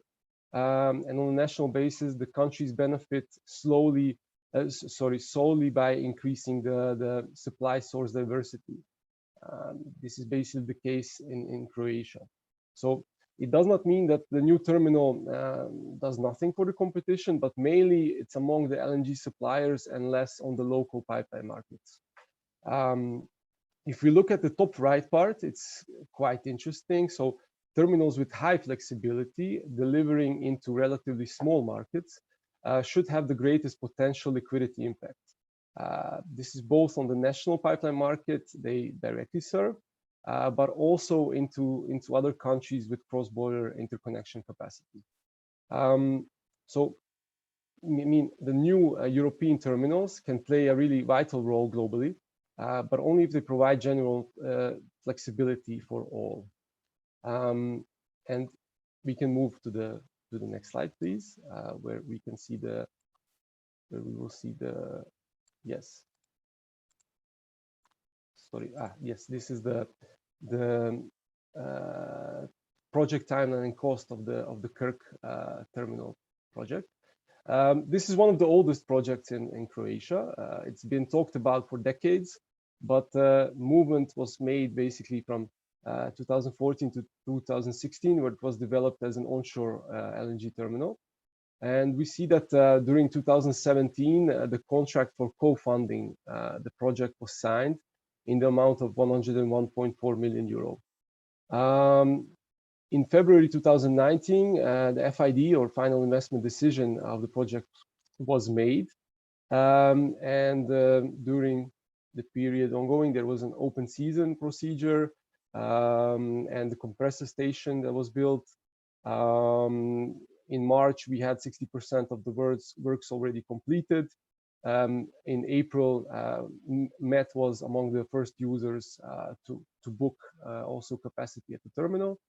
And then we see that by the end of the year, the FSRU arrived in Croatia, in Omišalj, the former Golar Viking, now the FSRU LNG Croatia. And on the January 1st, without delay, the commercial operations of the terminal started and the first cargo was delivered. Looking at the project cost, so 233.6 million euro, most of it relating to the purchase of the FSRU, so 160 million. 58.5 million is the EPC. That's EPC contract, includes the construction of a jetty, supporting facilities, and a connecting pipeline to the transmission system. Then we have smaller cost also on the project. In terms of financing, so 101.4 is the EU grant, 100 million is the state grant, and 32.2 million comes from the owners HEP and Plinacro. HEP is a state-owned electricity company, and Plinacro is a state-owned gas transmission operator. We can move to the next slide, please. So looking at the technical characteristics or the infrastructure, this is a simplified view. So there is an FSRU with a jetty on the terminal, terminal control building more than 4 kilometers of pipeline going to the gas node Omišalj and the TSO pipeline system. On the characteristics, so the cargo size or the storage of 140,000 cubic meters.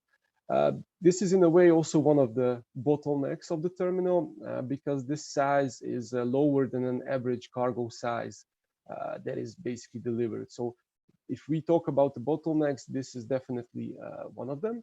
The maximum regas rate is 300,000 cubic meters. Total market is around 2.5, 2.6 billion cubic meters, which is equal to the regas capacity per year. And on the right-hand side, we can see the picture. This is actually the first cargo that Met has delivered also to the terminal in April on the methanol Eagle vessel. We can move on to the next slide, please. So on the access rules, so the primary and secondary capacity allocation, the primary capacity is 100% utilized through the open season procedure, which lasted until 15th of June 2020, and the capacities have been fully booked. On the short-term booking, it is allowed, but physically not really possible. But the intention of the terminal is to increase the short-term access, but by not allowing 100% primary booking. This I mentioned because the rules of operation are currently being revised, and there's going to be a public hearing where there's going to be some changes in the setup. In terms of the secondary market, so the regulations provide terminal users with the opportunity to transfer the unused terminal capacities on the secondary market. And yes, I have here also the take-or-pay obligation on a yearly basis. Basically mean that you get a flat regas profile, but you can make up for, let's say, the unused capacity, and then in the beginning of the year you can make up for it later on. So this is why it's on a yearly basis. We can move to the next slide. Sorry, I'm trying to hurry up, just respecting the schedule. So on the tariffs and the transparency rules, so there is a fixed regas tariff, which equals to 105 euro per megawatt hour GCV. Within this tariff, it is basically the regas tariff that has the cost of berthing, the joint use of the terminal, physical storage, and the regas of LNG. Tariff calculation is based on the regulatory account defined by ERRA, and it's also the tariffs are published and decided by ERRA. This is based on the rule of regulated asset-based return. So the LNG terminal operator ensures, of course, the non-discriminatory access for all market participants. The regulations and the rules are approved by ERRA, the regulator. Access rules and all activities and related information are publicly available on the operator's website. All interested participants have the possibility to use the infrastructure. So all in all, the terminal is very transparent. There are regular all user calls, and a lot of the documents, I mean, most of the documents are also published on the website. On the right side of the slide, you can also see that there is no available regas capacity in the next 7 years. So the terminal is fully booked until 2027. We can move to the next slide also. Okay, so this is the integration with the gas transmission network in the domestic and international context. So basically on the map, you can see that the Croatia is connected through interconnections with Slovenia and Hungary. And the main change has been the change of the import route. So by now, Croatia was importing its volumes through Slovenia and Hungary. Now this has shifted to the terminal. Some of the things I already mentioned. So there is a limited cargo size on the terminal, also limited interconnector capacity, because you cannot really transfer the full volume outside of Croatia. It's limited to around 60%. On top, there is domestic production, which is decreasing year by year. So the import need is going to increase. And basically, looking at the plan of connecting other countries as well, there is no formal decision on it yet, but Plinacro, the Croatian TSO, has a 10-year plan from 2021 till 2030. And the plan for connecting with Bosnia is from 2024 till 2027, while connecting Serbia is in the plans around 2025. When we look at this region, let's say the total demand of this part is around 15 billion cubic meters per year. So yeah, so it's not that big. And overall, looking at the terminal, the terminal is also aware that it needs to increase its appearance, or its how nice it is, how accessible it is, and this will be also it will also provide new services. So basically, the small scale is in plan at the end of this year, and the ship-to-ship loading, because you're basically competing to other European terminals as well. And in a way to conclude, so if we intend that LNG serves as a tool for creating liquidity, which is an important EU goal for sure, then the regulation must play significant roles in making LNG imports as flexible as possible. So for countries with significant demand, this means an enabling framework to utilize all terminal flexibility and the opportunities afforded by the global LNG market as efficiently as possible. While for the smaller countries, regulations should ensure that investments are made in the regas infrastructure that can be attractive not just for the aggregators, but also for the new entrants as well. So that's that in short. Thank you. Thank you very much, Mario, for your presentation, telling the correct story from your point of view, and also let me thank you for speeding up for the time. Now we are going to Lithuania and have a presentation of the Lithuanian FSRU terminal from two gentlemen, Mr. Bruckus from Klaipėdos Nafta and Mr. Valungevicius from NERC, the regulatory authority. So, gentlemen, the floor is yours. So, good afternoon, everybody. I hope that you can hear me well. So, first of all, many thanks to ERRA for organizing this event, as well as for inviting us to share our experience of LNG terminal operations. And today, together with the colleague from National Energy Regulatory Council, Mr. Rimas Valungevicius, we will present Klaipėda LNG terminal performance in 2020 and also regulatory outlook of the terminal. So moving forward to the agenda, next slide, please. So today's presentation includes basically information about Klaipėda LNG terminal infrastructure, overview of Klaipėda terminal activities and gas market in 2020. And later on, we will move forward the primary capacity allocation and as well secondary market principles applied at the terminal. And afterwards, tariff structure and regulation and rules will be covered by the presentation. And we will finalize with main points on integration with natural gas TSOs. So let's move forward to the LNG terminal infrastructure.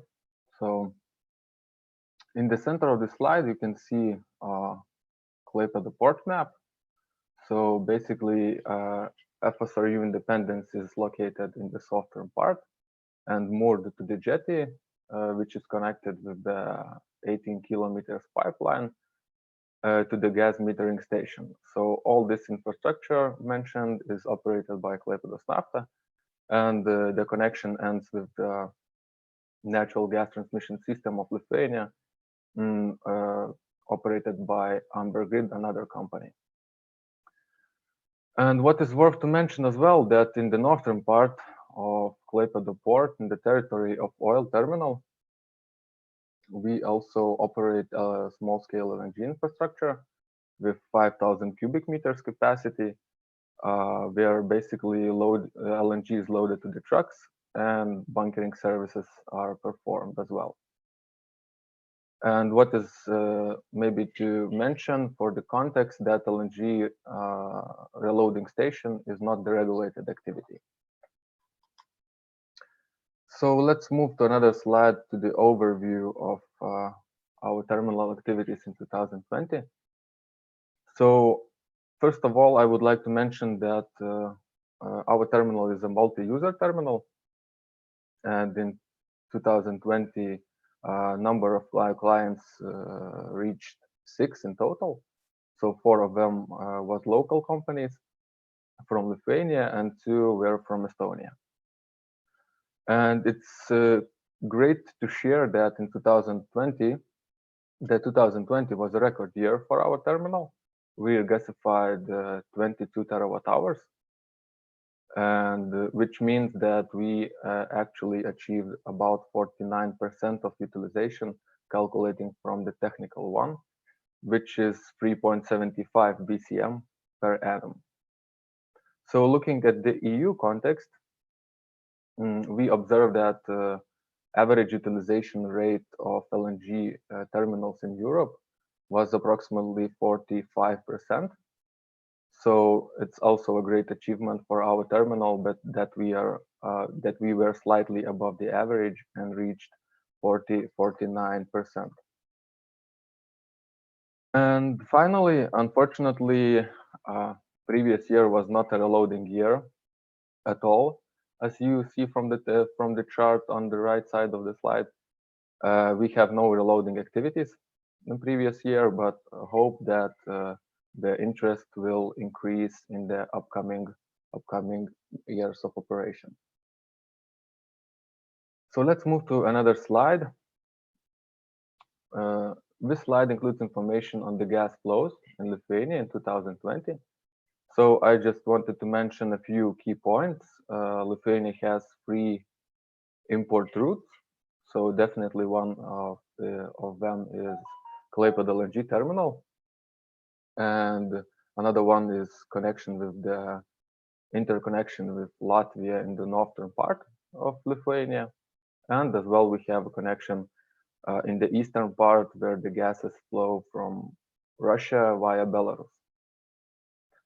And what is worth to mention that our largest gas consumer in Lithuania is located in the central part of Lithuania, and there's a fertilizer producer, and it consumed more than 13 terawatt hours in 2020.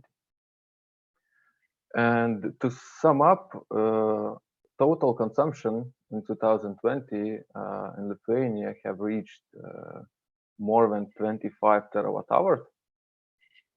And what also is a great achievement that 65% of this consumption was covered by LNG imports via our operated LNG terminal in Klaipėda. So let's move to the primary capacity allocations. So basically we have 2 procedures at our terminal. One is annual capacity allocation procedure and another one is spot basis based allocation procedure. And annual procedure is shown in the scheme on the left side of the slide. So it starts every April, and market participants have about 30 days period to submit requests for the capacity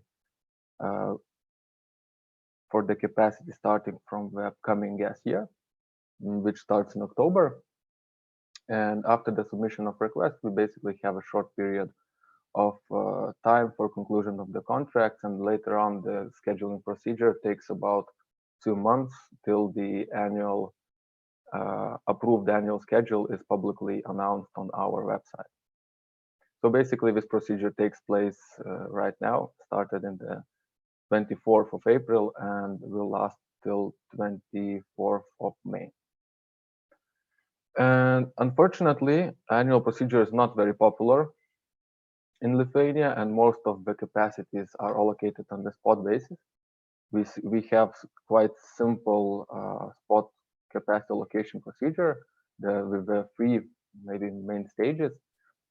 The requests must be submitted 60 days prior to the month in which the capacities are intended to be used. And after that, we evaluate, as a terminal operator, we evaluate the submitted request and additional documents. And if everything is submitted correctly, then we just conclude the contract, and terminal user can use the allocated capacity. So next slide, please, where I will show some information regarding main principles of capacity allocation. So I would like to emphasize that our terminal, main goal of our terminal is to regasify natural gas, import first, temporarily store it if necessary, and then to regasify to the national transmission system. But so the priority is always given to regasification instead of LNG reloading, which is considered as a secondary activities of the terminal. And moving forward to the principles, basically our terminal is based on first come first served principle with a few additional priorities before application of first come first served. So first priority is given to the applicants whose average regasification rate is the greatest for the entire period of terminal capacity bookings. And if two submitted requests are equal, then we apply the second priority for those applicants who wants to book a capacity for a longer period of time. And afterwards, if everything is totally equal, we just apply principle first come first served. And more or less the same principles are applied for LNG reloading services as well. So next slide, please. I will not stay for long on this slide. We have a secondary market principles in our regulations, but maybe the conclusion shall be that it's not very effective in Lithuania. And basically we have standard procedures which were also mentioned by previous speakers, that unused capacities can be transferred directly from user to another user or via terminal, with terminal help to announce the unused capacities for sale or to spread information among the potential terminal users. So next slide, please, where I will try to share why secondary market is not effective. So first of all, I already mentioned that LNG terminal activities are mostly covered by spot requests for capacity. So, and the title of the slide mainly indicates the final conclusion that market liquidity seriously affects the secondary market. On the chart on the left side, you can see the forecast of natural gas demand in Baltic region. So the orange color indicates only the upcoming market after the GIPL connection with the Poland will be commissioned. So the main idea is that our market is only up to 6 BCM per annum, which most probably remains stable or will become a little smaller until 2030. And which leads, this idea leads to the conclusion that the terminal is employed in quite small and not diverse natural gas market. And systemical evaluation might lead to the conclusion that small market results in a low market liquidity. And market liquidity, which meanwhile is followed by mostly spot allocations at the terminal, and also available free capacities at our operated LNG terminal, do not encourage the terminal users to use secondary market options, and that's why it becomes simply inactive. But probably we observe that situation might change after the start of the GIPL connection, when the Lithuania will be connected to a huge Poland market. And it might foster the market liquidity, which also might result in an increase of interest in the secondary market as well. So from this point, I would like to pass the word to Mr. Rimas Volungevičius, who will present the determination of allowed revenues and also tariff structure applied at our terminal. Thank you, Vaidotas. Hello to everyone. I hope you hear me and see me also. Could you confirm that? Yes, I confirm. Please go ahead. Thank you, Kasper. First of all, thank you for organizing this webinar. And today I will represent a few slides how we regulate the price for LNG terminal operator. So as LNG terminal activities, the National Energy Regulatory Authority regulates LNG regasification price and LNG reloading price. NRA sets the allowable revenue level for each regulated activity, and this is calculated as the sum of economically based cost and consists of capex, including depreciation rates and rate of investment, as well as opex. So we have allowed revenue and set that level for 5 years regulatory period, and adjusted it once a year, subject to change in inflation rate and investment made by LNG terminal operator. Next slide, please. The LNG regasification price consists of variable part and fixed part, which are calculated by the LNG operator and approved by NRA. The variable part should be converted by the users, paid by users of the LNG terminal, and depends on the regasificate LNG quantity. So the specific methodology for calculating the variable part is determined by LNG terminal operator and evaluates the difference of transmission price in different entry points. The regulatory framework of the LNG terminal pricing has contributed to the establishment of a level playing field in terms of infrastructure cost for both LNG and pipeline gas. So to participate in the wholesale gas market and compete with each other under the same condition. This is very important in so-called isolate gas market in Lithuania and other Baltic countries. And the fixed part of the regasification price is calculated by subtracting the variable component revenues from the total allowed revenues.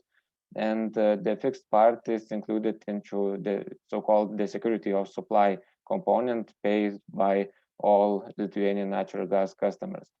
And I should mention that revenues from reloading service are taken into account when setting the regasification price cap.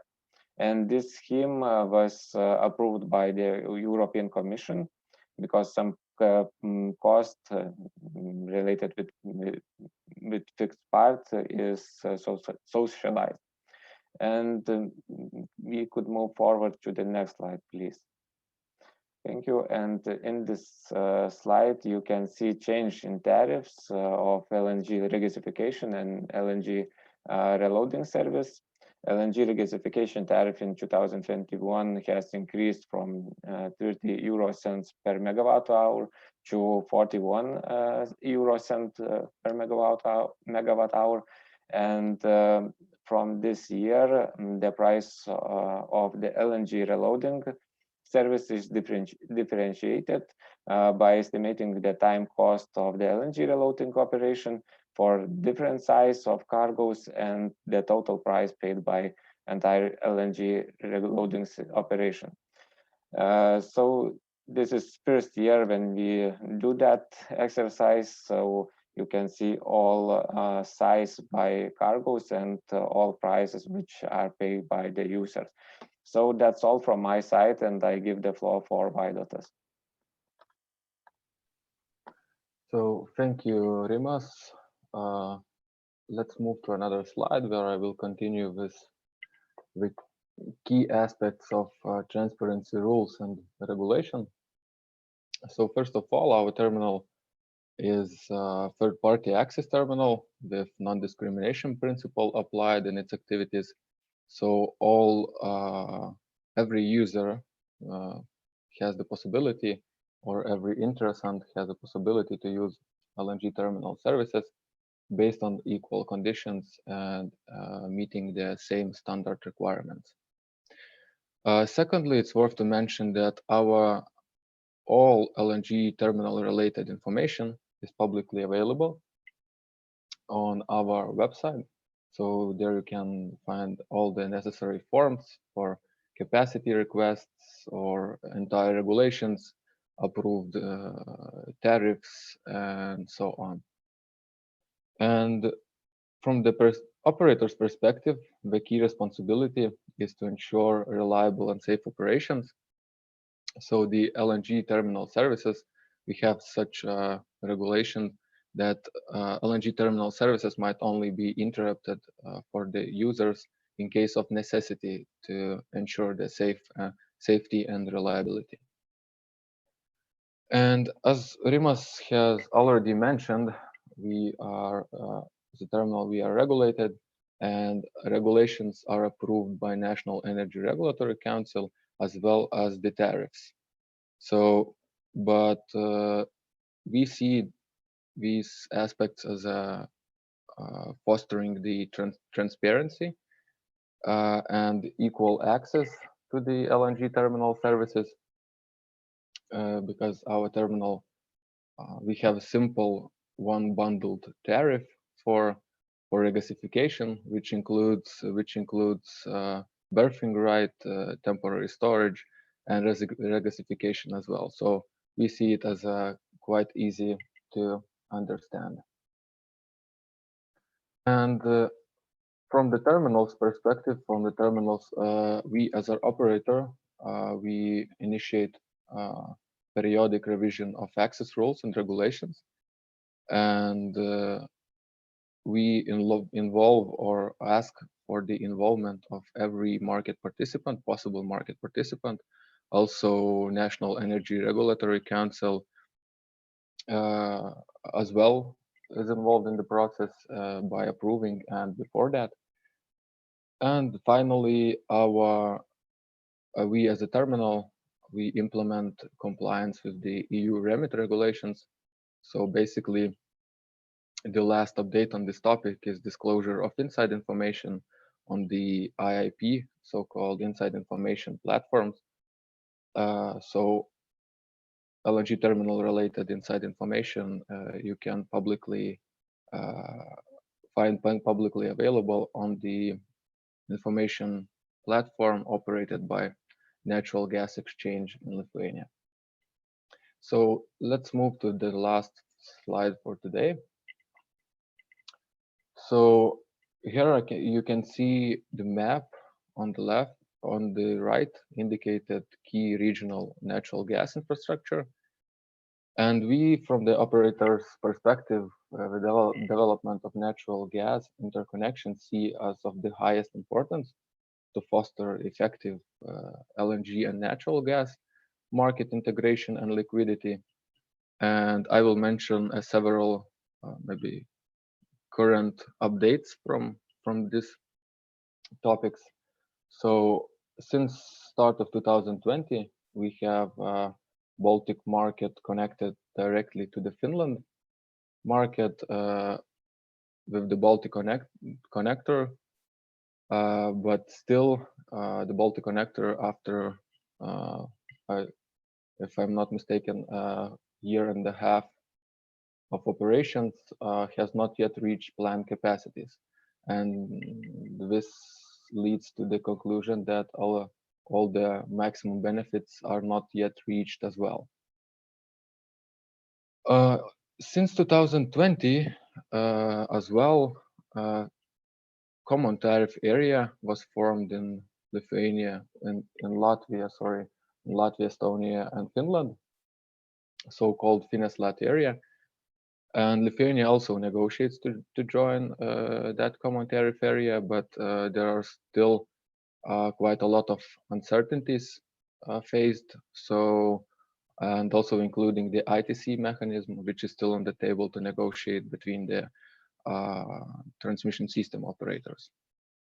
And the last but not least, we see GIPL connection as the major development, when the huge Poland market will be connected, and probably it will result in a worldwide interest in our region, and of course increase in market liquidity.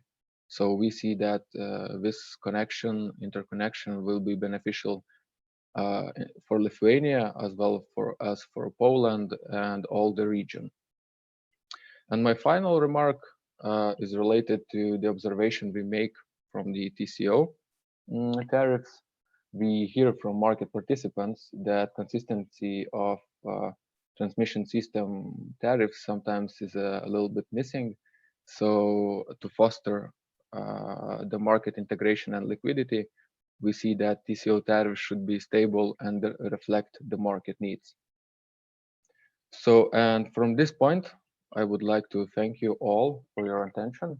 And just to mention that you are always welcome to reach us by email for more details on Lithuania or our regional LNG or natural gas market. So thank you. Thank you very much for your to-the-point presentation. You have got 2 questions in the chat, and let me ask you to answer those. So who owns the meter reading? Is it the TSO or the terminal? And the second, how it works, the borrowing of lending the LNG between the shippers. So let me ask you to answer in writing this, and also I have seen that there are 2 questions for the Turkish colleagues, but they are not here, so they cannot answer it in the chat. But they promise that they will answer in writing. So the secretariat, ERRA secretariat, will take care of addressing and receiving and distributing the answers as well. So that is also managed. So now let's leave Europe and let's get to Thailand. And let me ask Mr. Apivat Detvariziti, who's the Executive Vice President of PTT LNG.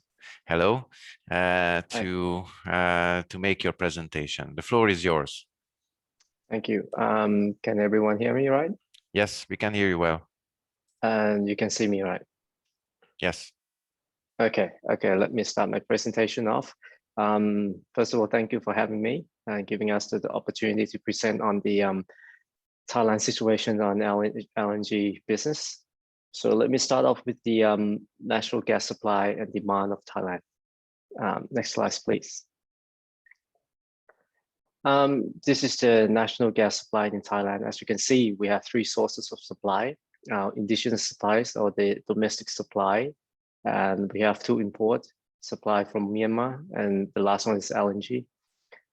Currently, mostly our supply come from the domestic basis, but as the indigenous resources depleting, so in the future, LNG will become more and more important to Thailand.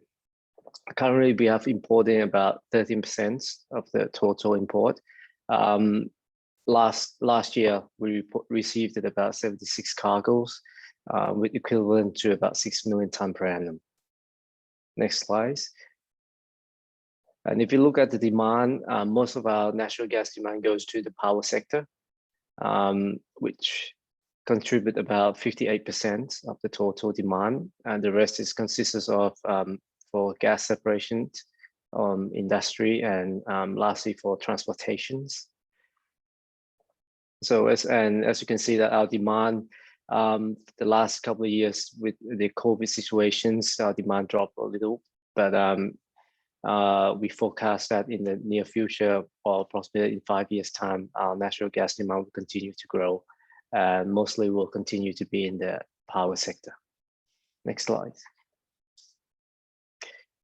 In terms of our LNG business, as you can see, as I have mentioned before, that the LNG business is becoming more and more important to the country, to serve the national security demand.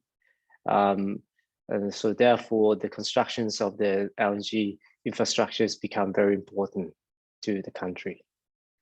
Next slide, please. For PTLNG, that we are responsible for the LNG terminals, the current terminals. We're responsible for unloading, the storage, as well as regas.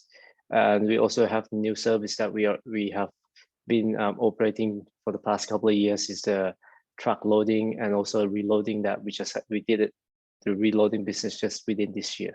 So this is our scope of service, and all this scope of service is being regulated by the regulators, which is Energy Regulatory Commissions, or ERC. Next slides. In terms of our facilities, currently our terminal is located in Rayong province. Our facilities that we have the total capacity of 11.5 million tons. Our facility consists of 3 jetties, 2 large jetties and 1 small jetties. Where the 2 large jetties we could serve a large vessel that range between 125,000 meters cubed to about 264,000 meters cubed. For the smaller jetties, can accommodate about 25,000 meters cubed to about 30,000 meters cubed. The current terminal consists of 4 tanks, the size of 160,000 meters cubed. And as I've said, the total capacity is about 11.5 million tons per annum. We have our truck loading capacity of about 500 tons per day that could be expanded to about 1,000 tons per day. This terminal has been operated since 2011, and so it will be our 10th anniversary with next year in 2021. This year. Our second terminal, which also located in Rayong province, but it's about 5 or 6 kilometers away from the current terminals. It's under construction at the moment, expected to be complete next year, in the middle of next year.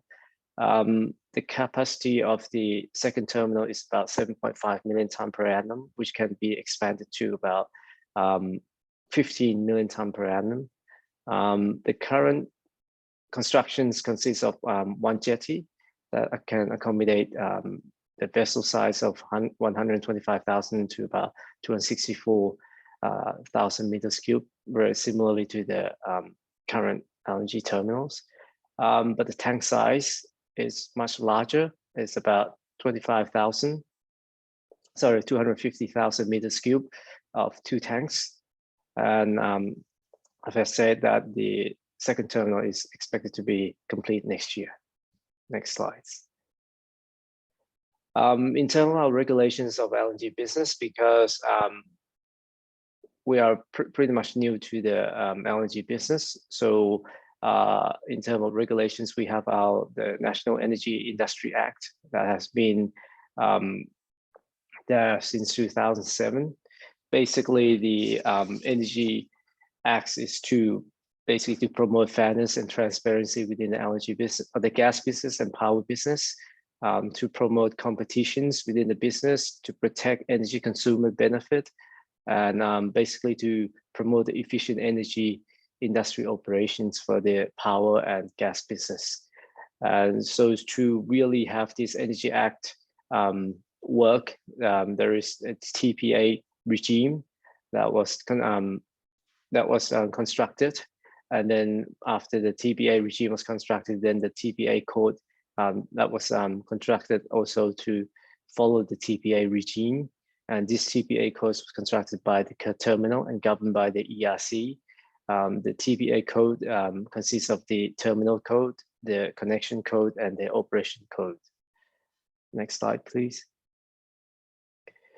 As you can see, for the access rules to answer the TPA, the capacity allocation is pretty much similar to the European side that you have listened before. There is a primary market and there is a secondary market. Basically, for the primary market is for the long term, the medium term and long term contract, which is basically a 1 year, more than a year contract, 1 to 5 year for the medium term, and more than 5 years for a long term. So basically, for the new terminal, we do an open seasons, and then we reserve the capacity by auctions, and then we'll see if the auction come at the same value, then we use the first come first serve to determine who get those allocate capacity. For the leftover of the primary market, then we'll come to secondary market, which consists of this usage or loses or any short term for the spot market. For the current LNG terminal, the 11.5 million ton is already fully booked in terms of long-term contracts. So basically for the current terminal, for the secondary market is on the basis of usage or loses basis. But for the new terminal that will be completing next year, we expect that it will be complete in July 2022. We expect to do the open seasons within this year in the third quarter or fourth quarter of this year for the capacity allocation or reservations. Next slide. As for the tariff for Thailand, in accordance to the Energy Act, that the regulators have to oversee the tariff, to regulate the tariff.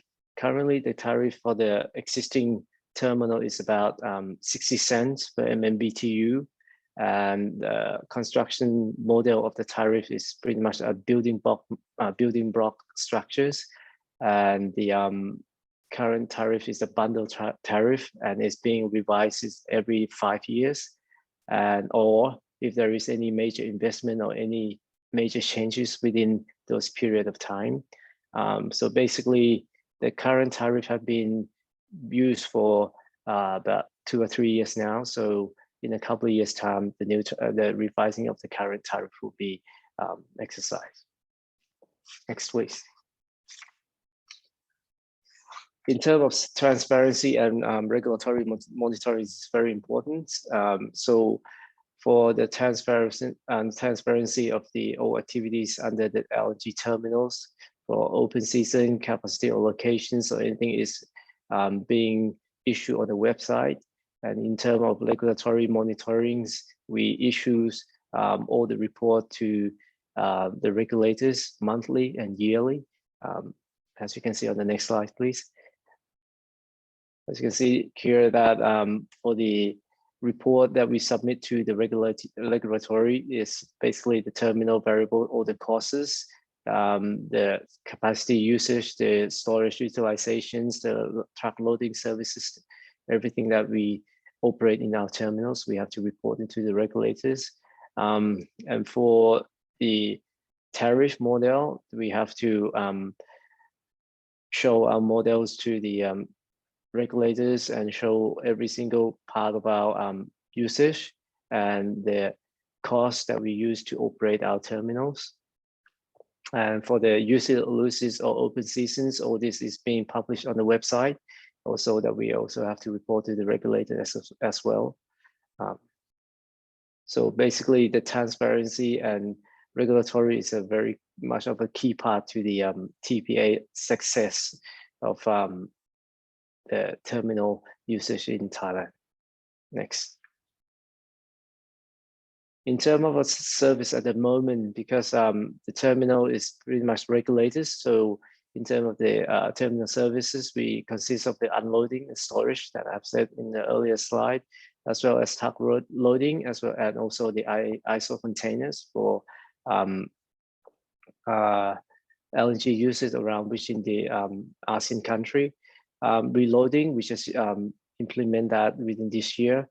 And for the small ship loadings, we expect to be conducting those services in the near future, as I've said that the jetty that we have at the moment can accommodate cargo or the LNG vessel from 2,500 to 260,000 meters cubed.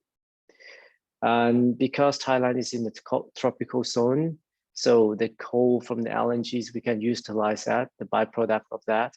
And at the moment, we have been using the coal energy for the power generations within the terminal, as well as the cooling for the building, offices, administration area, as well as we are using the coal energies for air separation plant and gas separation plants in the near future as well.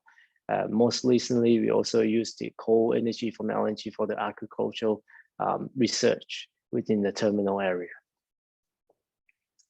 And because of the, as I've said, because of the regulations, all these coal utilization are being regulated, as in the tariff of the coal energy is being returning to the regulators. Next.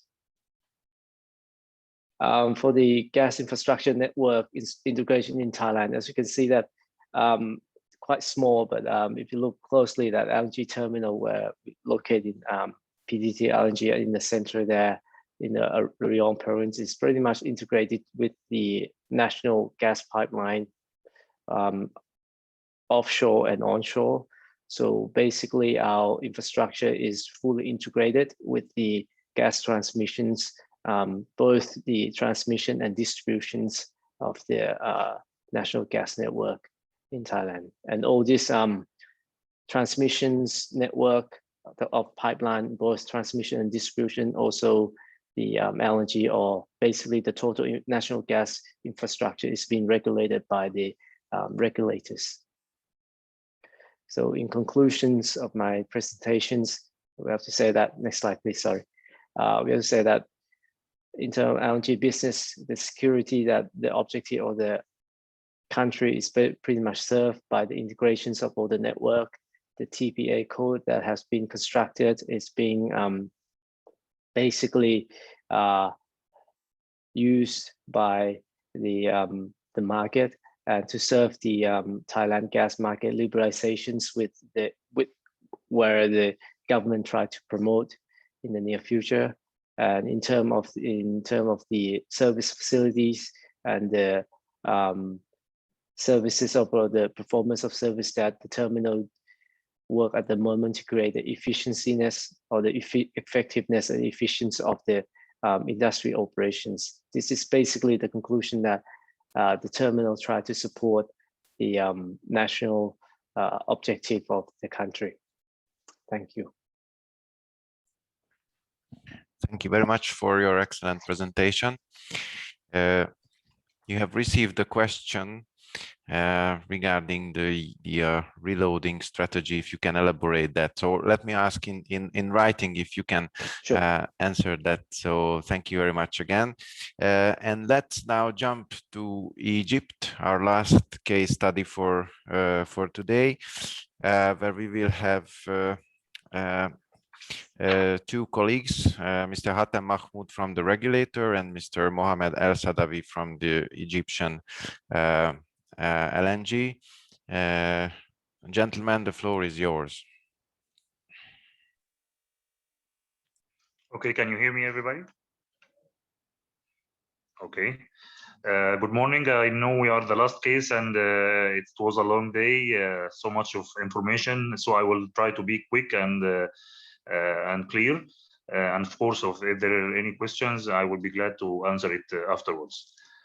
So I will go through the first slide. I will go through the outline of the presentation. I'm going to discuss a little bit about the Egyptian market in numbers, the future gas market after the issuance of the gas law in 2017, and the general outline affecting the LNG activities regulation in the future of the Egyptian market, which is the first one is the objective of the market regulation according to law, the gas rig mandate for market activities, the Egyptian gas market opening strategy, and the available regulation techniques adopted by other countries.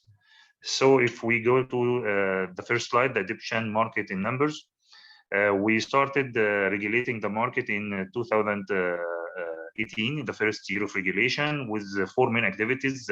Distribution, we have 15 companies licensed. The transmission, we have 1 transmission company. The shipping activity, we have 1 shipping activity company, and the supplying activity, we have 15 supplying activities. The Egyptian market is one of the biggest gas market in Africa and in the Middle East, with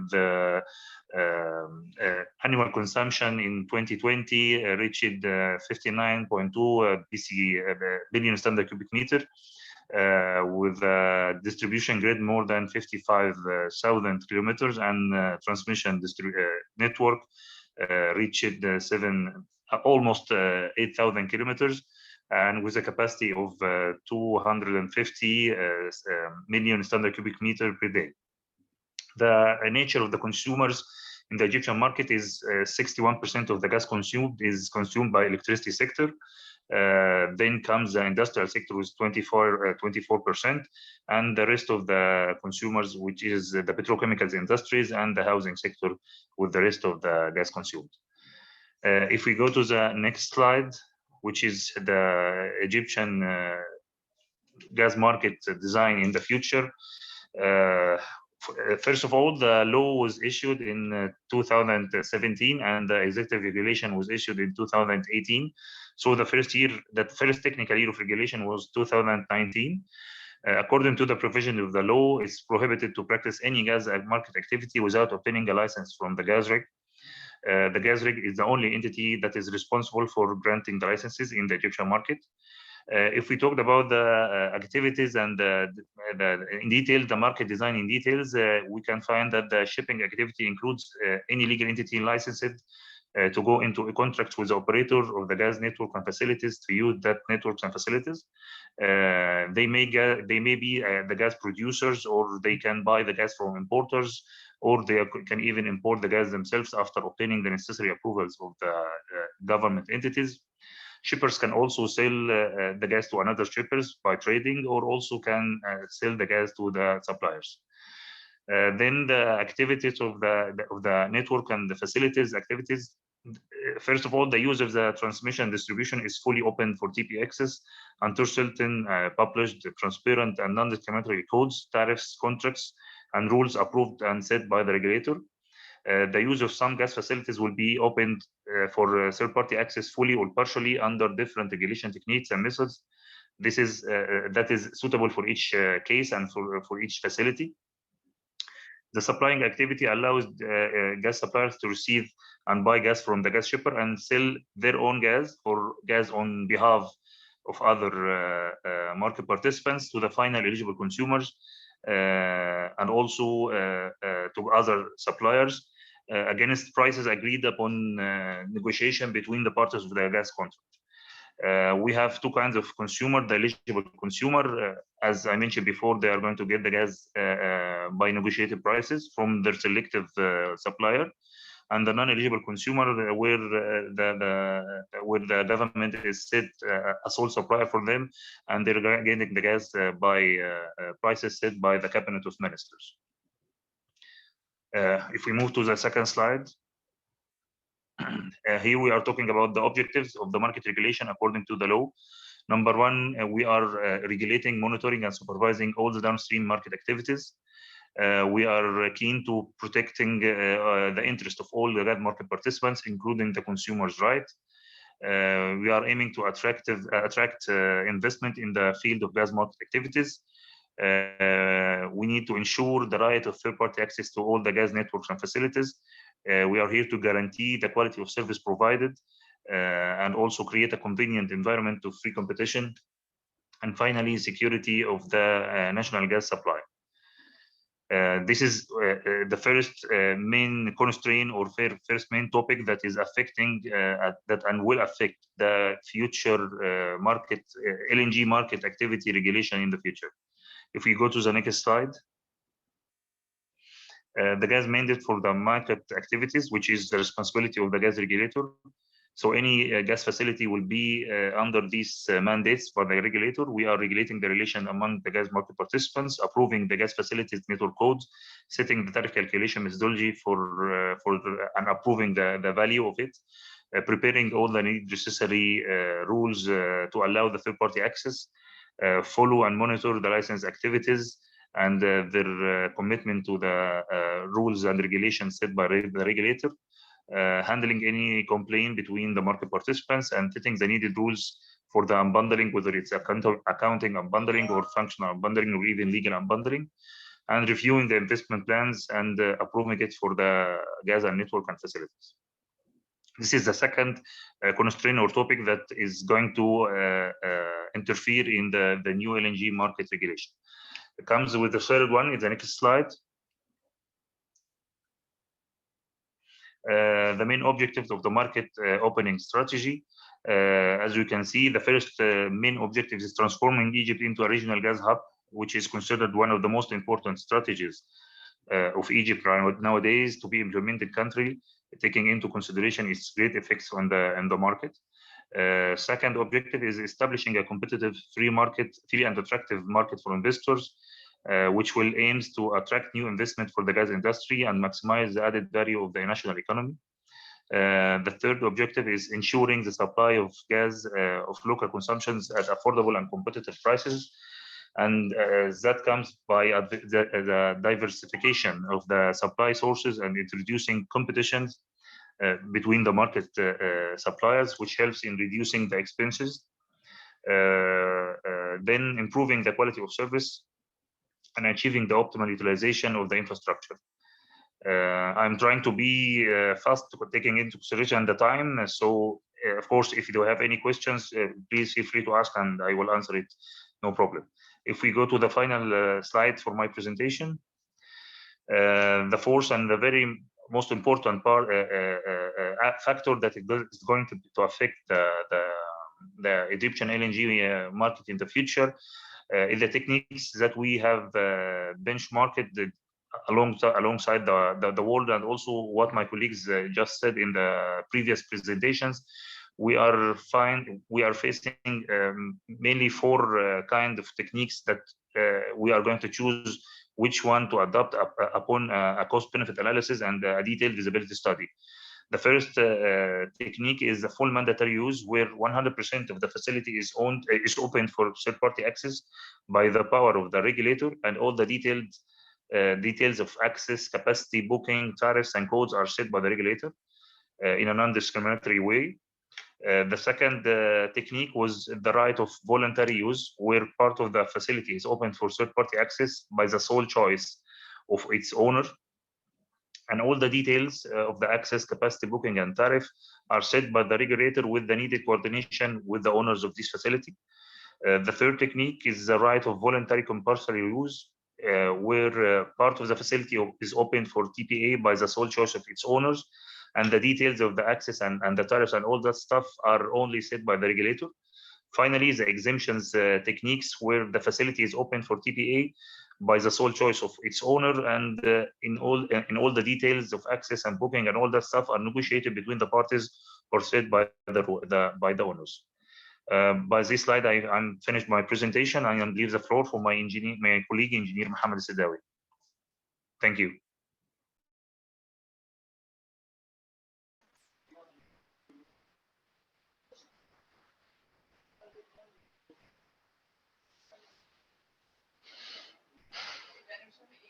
Engineer Mohammed. Yes. Can you hear me? Yes. We can hear you, but we cannot see you. Please check your webcam. Okay, we can see you now. Thank you very much. Okay, thank you. Thank you, Mr. Hatem. Hello, everyone. Thank you very much for giving me this opportunity to join this webinar. I will talk a quick story about Egyptian LNG, which started in 2005, and how we integrate Egyptian LNG with the grid and gas transmission. Can we move to next slide, please? The agenda is quick outlook about the LNG market in 2020 and I will talk about the partnership with Egyptian LNG, the capacity, and what the main challenge that we faced at the last years, and what is the situation of Egyptian LNG after the giant discovery of Zohr, and then how we integrate with the gas directly with the gas transmission network in 2019, and how this affect the LNG growth and exporting from ELNG, and how the commercial structure of Egyptian LNG change after this connection, and the plan of the Egyptian LNG shareholders about extension the LNG value chain. Can we move to the next, please? Okay. If we are talking about 2020 LNG global market, we can notice that the market increased by around 0.4% only growth versus 2019. Of course, due to the effect of pandemic crisis of COVID-19. If we compare with 2019 versus 2018, we can the growth was 13%. Despite that, the LNG market was resilient and was strong enough to face this unplanned circumstances of pandemic crisis, and around 360 million ton was traded between the buyer and seller in 2020, and this including 20 exporting country and 43 importing country. Around 8 new regasification terminal have been added to the global regasification capacity and reach the regasification capacity to around 950 million ton per annum. This versus around 455 million ton per annum of total liquefaction capacity in 2020. Next, please. Quick outlook about overview about Egyptian LNG. We have 5 partners. We have Shell and Petronas and Total and EGAS and EGBC, which is national company, EGAS and EGBC. We have a 4 company. We have 2 train capacity. Each one they have their own shareholders, and we have operating company, and we have our Egyptian LNG brand name under all these companies. Next, please. Train 1, we have 2 signed sales purchase agreement as a long-term contract. The first one for Total with capacity 3.6 million ton, and the second one for Shell with the same capacity 3.6 million ton. Next, please.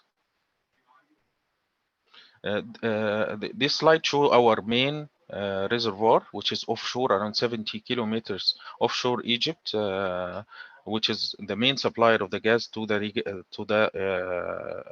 midstream facility or processing for LNG exporting facility at a small town called Itko, west of Alexandria, around 40 kilometers. Next, please. Okay. This is the Egyptian LNG layout. The site is located, as I had just said, at Itko. We have 2 train capacity. Each train can process around 600 million scf, and we have both trains can deliver. Each one can deliver 3.6 million ton per annum, as I said.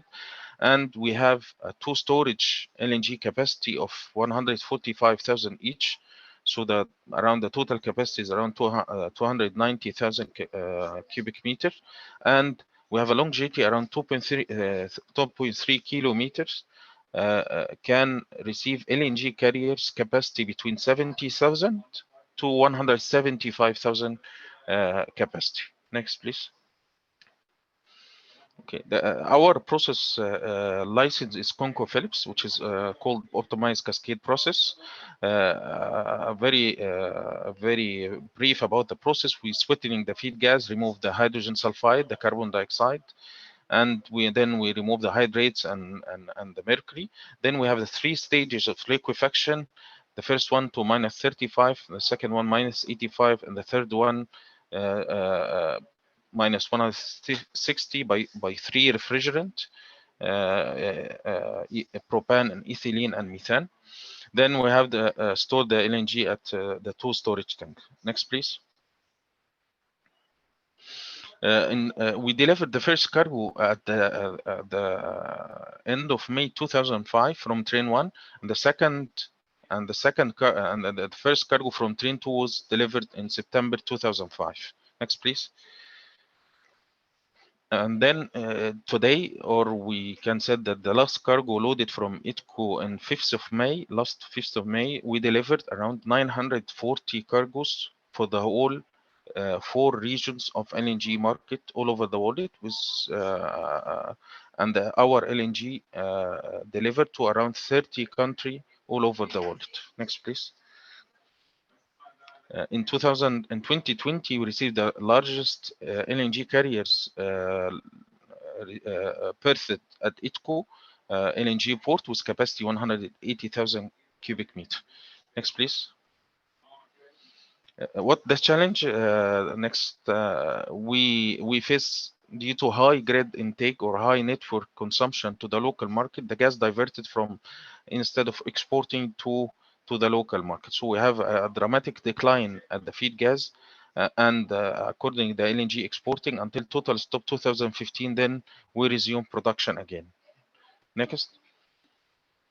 In 2018, we the ENI announced a great discovery of a giant reservoir offshore Egypt, around 120 miles offshore the Egypt coast, with around 30 TCF confirmed reserve, and then the network or the grid starting off the surplus of feed gas, and then the decision has been next, please. This decision has been taken to connect directly with Egyptian LNG a pipeline in order to resume our exporting capacity again. Next, please. We start the construction of the line in 2018 and the gas in 2019 at the end of February. Next, please. Then you can notice the dramatic change of the production, more than duplicating the production from 2018 and to 2019. Unfortunately, to 2020 affected by pandemic crisis, so we reduced the production again. Next, please. Also, this slide show that how 2018 delivered 23 cargos, and in 2019 we delivered 56 cargo, more than the double. And in 2020 we have been affected by the pandemic crisis and the low global demand of the energy. And in 2020 year to date, we have delivered 33 cargos after the market going up again. Next, please. After that, after the new connection or integration with the gas transmission, we instead of only we have one LNG buyers or one sole LNG buyer to the train 1 and train 2, we export the LNG to new global traders or LNG traders and buyers like Vitol and Trafigura and Gamvor and DXT. So it give more beneficiary to the sellers with a spot market price. Next, please. Nowadays, or recently, at the last year and this year, there is a management focus about extend our LNG value chain and start compatibility study for bunkering ship, LNG bunkering ship, two ship under compatibility study now, 705,000 cubic meter and 20,000 cubic meter under compatibility study, and most probably it will be compatible. And also launch study for the engineering. They are start about studying about a new facility for LNG tracking station with deliver around will receive around 100,000 cubic meter per year. that will support our Egypt vision about make Egypt as a energy trading hub and energy gas hub in the Middle East. Thank you very much for your attention. Thank you very much for both of you for sharing your story with us. You have a question regarding LNG storage strategy of Egypt, so I ask you to answer that in the chat. So that leads us to our last point, the panel discussion. And as we are running late, but I really would like to have a sound from everybody. I think I will make it quick. If everybody's here, then normally we are 9 around the virtual table to have a short panel discussion, and I have 2 questions to ask to make a round, and you decide which one you want to answer. Okay, so the first question which I'm asking is which is the biggest regulatory challenge for you? Where do you think the regulation could be improved for your project, for your job, for a better market? The second question is how you see the future of LNG in light of the decarbonization goals. So the Paris Climate Agreement, the Green Deals to get to carbon neutrality. So let me repeat. The first question is how you see what is the biggest regulatory challenge for you, where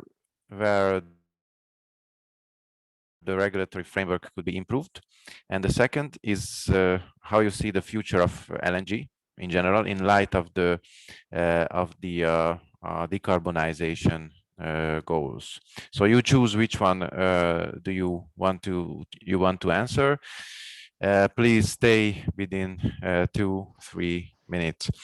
I propose that we go to the same order as that was the presentation.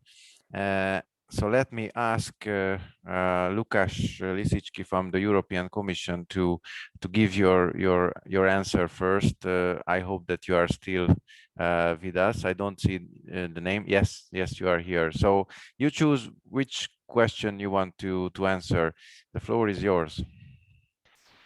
Many thanks a lot, Paul, and thanks to the all very interesting presentation.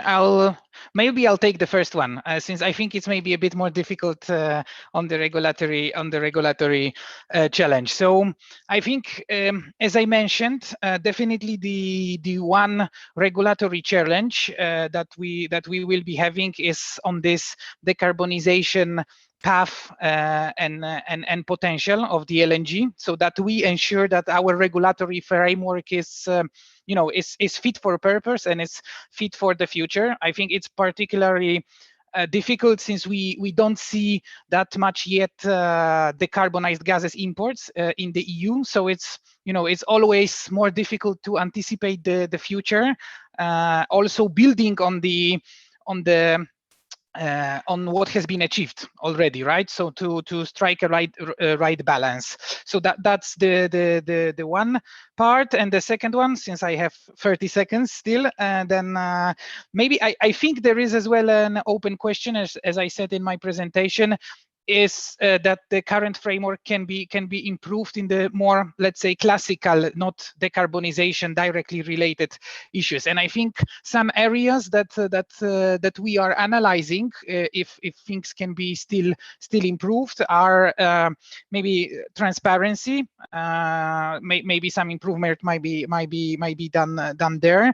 Flexibility of products and services to reflect the dynamic market. part of the integration and the competition between areas and terminals, which we as well discussed. Yeah, and the small scale sector, which is not regulated now, and also the question is in which direction and if it's needed to be regulated. So I'll leave you with those ideas here, and many thanks. Thank you, Lukáš. Let me ask Bor Balatot from REC. The same questions goes to you. Hello, thanks for the excellent questions. Difficult to choose, but so I'll take both. Very short. Regulatory challenge. I think it's different for the existing and the new terminals or markets that are about to join this market. I think for the new ones, the whole predictability issue of regulation is key. So it must be really stable to allow at all to come online. And I think here comes the financing issue that because of the whole decarbonization agenda, which leads soon to the second question, because of the whole decarbonization agenda, I see there problems in financing any infrastructure which is related to fossil. So I think this is maybe the greatest challenge, and to be honest, I don't know how regulation can really help in this respect. And on the future of LNG, I think there's a bright future for LNG globally. I see the need. I see the really the demand for LNG. And I'm a little bit skeptical about the European strategy. I see that with the decarbonization agenda, we are a little bit risking LNG being this nice, part of the competition on the supplier side. What we achieved with our regulatory setup. So.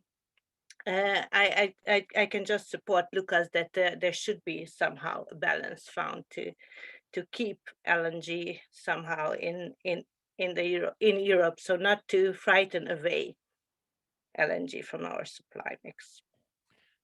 Thank you, Bori. Laurent. Yes, I will take the first one, and I think I will stress that a terminal is an interface between the outside world and the European system.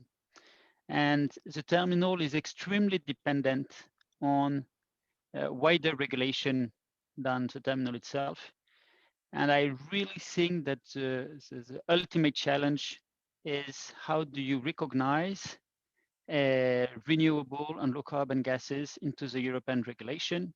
And again, these regulations are being made mostly from a local European production point of view. They lack two very important dimensions: how this gas should reach the final users. And that's very important. Sometimes subsidies are made for production, so you look where the money is going, you just forget to see how the gas can be used, which is extremely important for the competitiveness of European industry and of European shipping that is in deep competition that needs the low carbon solutions. And this also a wider perspective, but I think here again, Lukáš has already said it several times, it's difficult because we're anticipating, but indeed we need to anticipate correct connection with the rest of the world to have the certification systems that are recognized to ensure that if Egyptian colleagues want to send us decarbonized gases, they know exactly what kind of certification they should bring to us, and they should have the cargo should come with which certification and have a clear view on what is required, and to find this regulation with a good balance between having a very good environmental performance, but not over-regulating by finally preventing any solution at all. Thank you. Thank you very much. Mario, are you here? You're still with us? I don't see your name. Yes, you're here. Yes. Hello. Yes. Good questions, both of them. I'll choose the first one as well. So basically, the flexibility, I would say, in terms of, well, at the moment, there's like a 10% tolerance on cargo size and 10% tolerance on regas, with a 6-day delivery window. And this is in theory. But in reality, basically, there's a send-out limit. It depends on the others as well. So the delivery window is also shortened to 2 days. This bears huge operational risk and leads to demurrage and delays. So I would say that the flexibility, I think the terminal has realized this and is working now on changing the rules of operation. So I hope that this will be improved. And the new services, especially the small scale, that the unit price is basically going to stay very competitive and low. So that's it. Thank you.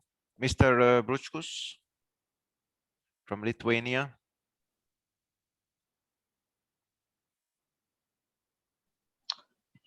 Yes, thank you for the question. Do you hear me well? Yes, we can hear you. If I could also just quickly ask all of our speakers to turn their webcams on, that would be great. Thank you very much. Okay, just a second. Oh, you can see me now. So I will choose maybe to reflect a little bit on first question.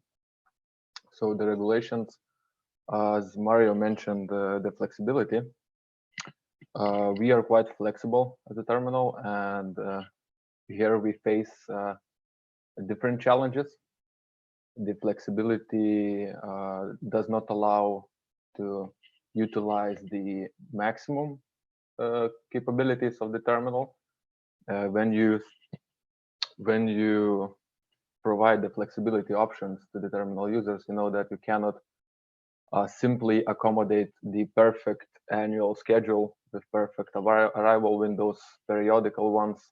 So in this case, I think that the balance between the flexibility and strict rules and regulations shall be found if it's really possible to find it. And we see that also we are quite well, regulations are quite well established overall in European countries. So speaking almost directly about large scale infrastructure, because small scale, as Lucas already mentioned, it's not regulated yet. So I think that there's a lot of space for improvements, but still we need to limit those improvements and to leave a little bit for operators themselves to act and to ensure that market needs can be established and fulfilled, which is necessary from the market participants especially. So that's a short comment. Thank you. Thank you. Rimas? Yes, thank you for your question. It's hard to say now to both of them. So I will choose to talk about challenge from regulatory perspective. And when we talk about challenge, we need to talk about how to increase market integration, competition between different sources and sources of supply, and how to set fair tariffs with clarity for market participants, because it's very important to continue what we are doing now. And especially for this moment when we talk about Green Deal and other questions. So it's very important to integrate renewables energy sources and divide risk between consumers and market operators. So I think this is the main issues which should work all regulators. So thank you. Thank you. Apibat? For me, in terms of Thailand context, is very much different to European because we are relatively new in terms of LNG business. So the challenges for the regulatory is to how to accommodate a lot of players, because currently we only have one player in terms of terminal infrastructures. In terms of LNG shippers, there is only several players, but actively only about 1 or 2 players. So for the challenges for the regulators is to how to accommodate the competitions within the business. That's reflecting on the first question. The second question, I think, again, for Thailand, I have said that LNG business is pretty much a bright future for the countries because it's probably the most reliable source in the near future.